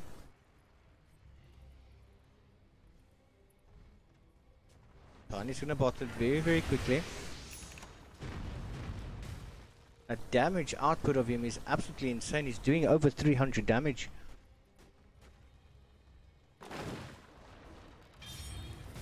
Fook now joining the fray as well. Storm Spirit just jumping in. Oh, Stampede coming out as well as the hook. That is going to be Drow, but he's going to quickly buy back, and as well as the Lion. Pudge also has fallen very hard in that engagement. Absolutely everything being thrown.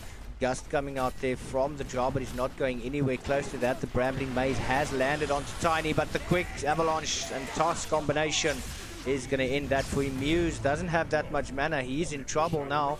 Nobody's focusing him yet, but the quick hook in from the Pudge is going to save the Drow. Oh, big Nigma. Gotta be very careful. They do manage to get one Rax down, but oh, Tiny back in again. Pudge very quickly jumping in to save a teammate, but unfortunately Drow is still going to go down as well as the Pudge. And this is pretty much the game.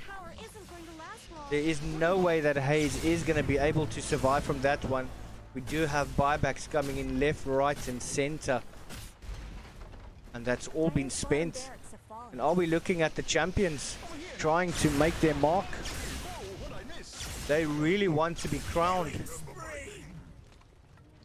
And Centaur unfortunately is still going to go down, but oh, working their way towards getting the mega creeps in there. Godfather coming in. Storm Spirit trying everything, but the Rod of Atos coming through. Another death going on to the Storm Spirit. He does buy back. Oh! Muse trying absolutely everything, but he didn't manage to take out Fook. Now Fook is just going to start hitting away at those racks. Hitting hard at the melee.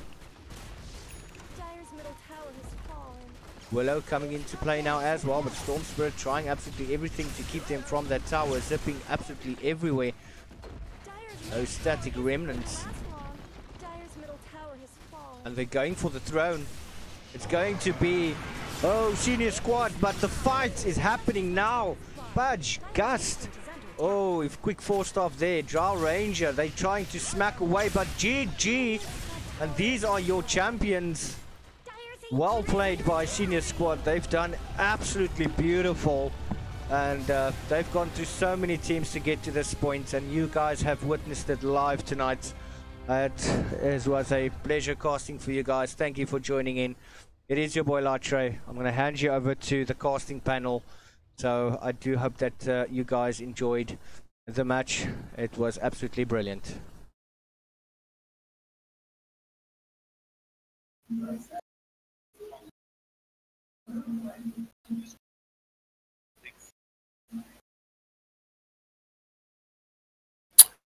Oh, all right. Thanks, team. Awesome. That was game 3. And senior squad are going to be your Shadow Cup 2018 winners, grand finalists.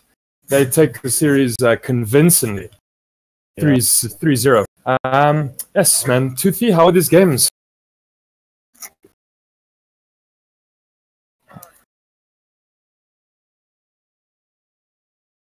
saw it up, down sometimes.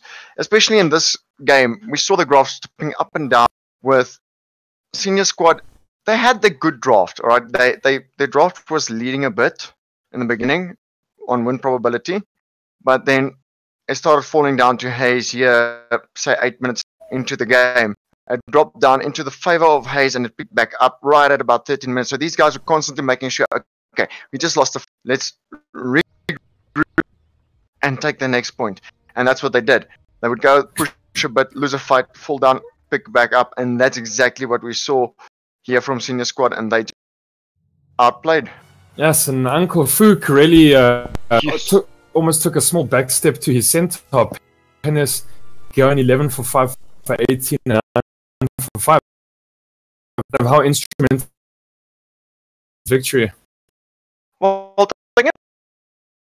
the Phantom Lancer, he really played well. He made sure that he got the last hits. He's got 260 last hits, right, with 12 denies. So in the beginning, he was getting the good denies out, just making sure that, listen, you're going to put your Weaver against me. He's not going to get far in the most important parts. So the Weaver was already behind for the first 3 levels. He's not going to get that Sakuchi and the Swarm up and the Germinator take up as quick as he wants to. So he can't have that quick initiation. And then obviously the Pudge had to rotate out to leave the Weaver with more farm, but that just left the Weaver open to die. So the Phantom Lancer play was very good. He made use of his abilities when he needed to. And the item selection regarding the lineup was just perfect. No, of course, picking up a Mantle, that's huge, and a heart, just increasing his tankiness. We see Muse went 9 for 11, so he seemed to take a small bit of trouble from the side of senior squad. Do you think there's enough lockdown on the side of senior squad? They picked up a Rotor 8, had brambles, stuns all over the show. Was Storm locked down from time to time? Well, if we take a look at the entire lineup, okay, let's start on the side of Haze. They've got the Pudge. He's got the ability of Hook. Now with Hook, you can disrupt the flow because you can take one guy out of the equation and separate him. That's your separation. That's good. Alright. Muse on the Storm Spirit had the Electric Vortex that came into play later, but he also had Overcharge, so that's a slow. Another good part of disabling. Godfather has nothing except for the armor reduction with the Swarm. Archangel has a bit of a silence and slow, and Crossfire was your good call there on the supporting side with the Hex and the Earth Spike. Now, here's where the trouble lies. Senior squad. Uncle Fook has a slow coming in there from the dagger. Then, all the Spirit Lance. Sorry, Penace. He's got that damage return, firstly, so you don't really want to hit him. He's got the double edge, which deals a massive amount of damage to himself and to you, but remember, he really has a lot of strength. It's a big strength hero, so he is very tanky on his own, so he can handle it. And then he has the Hoof Stomp. Not one of the greatest stuns in the game, but it's still a disable nonetheless. Blackout Maniac has the stun toss combo, which can just disrupt every single bit of flow that you have, even with the Storm against him. Big Enigma has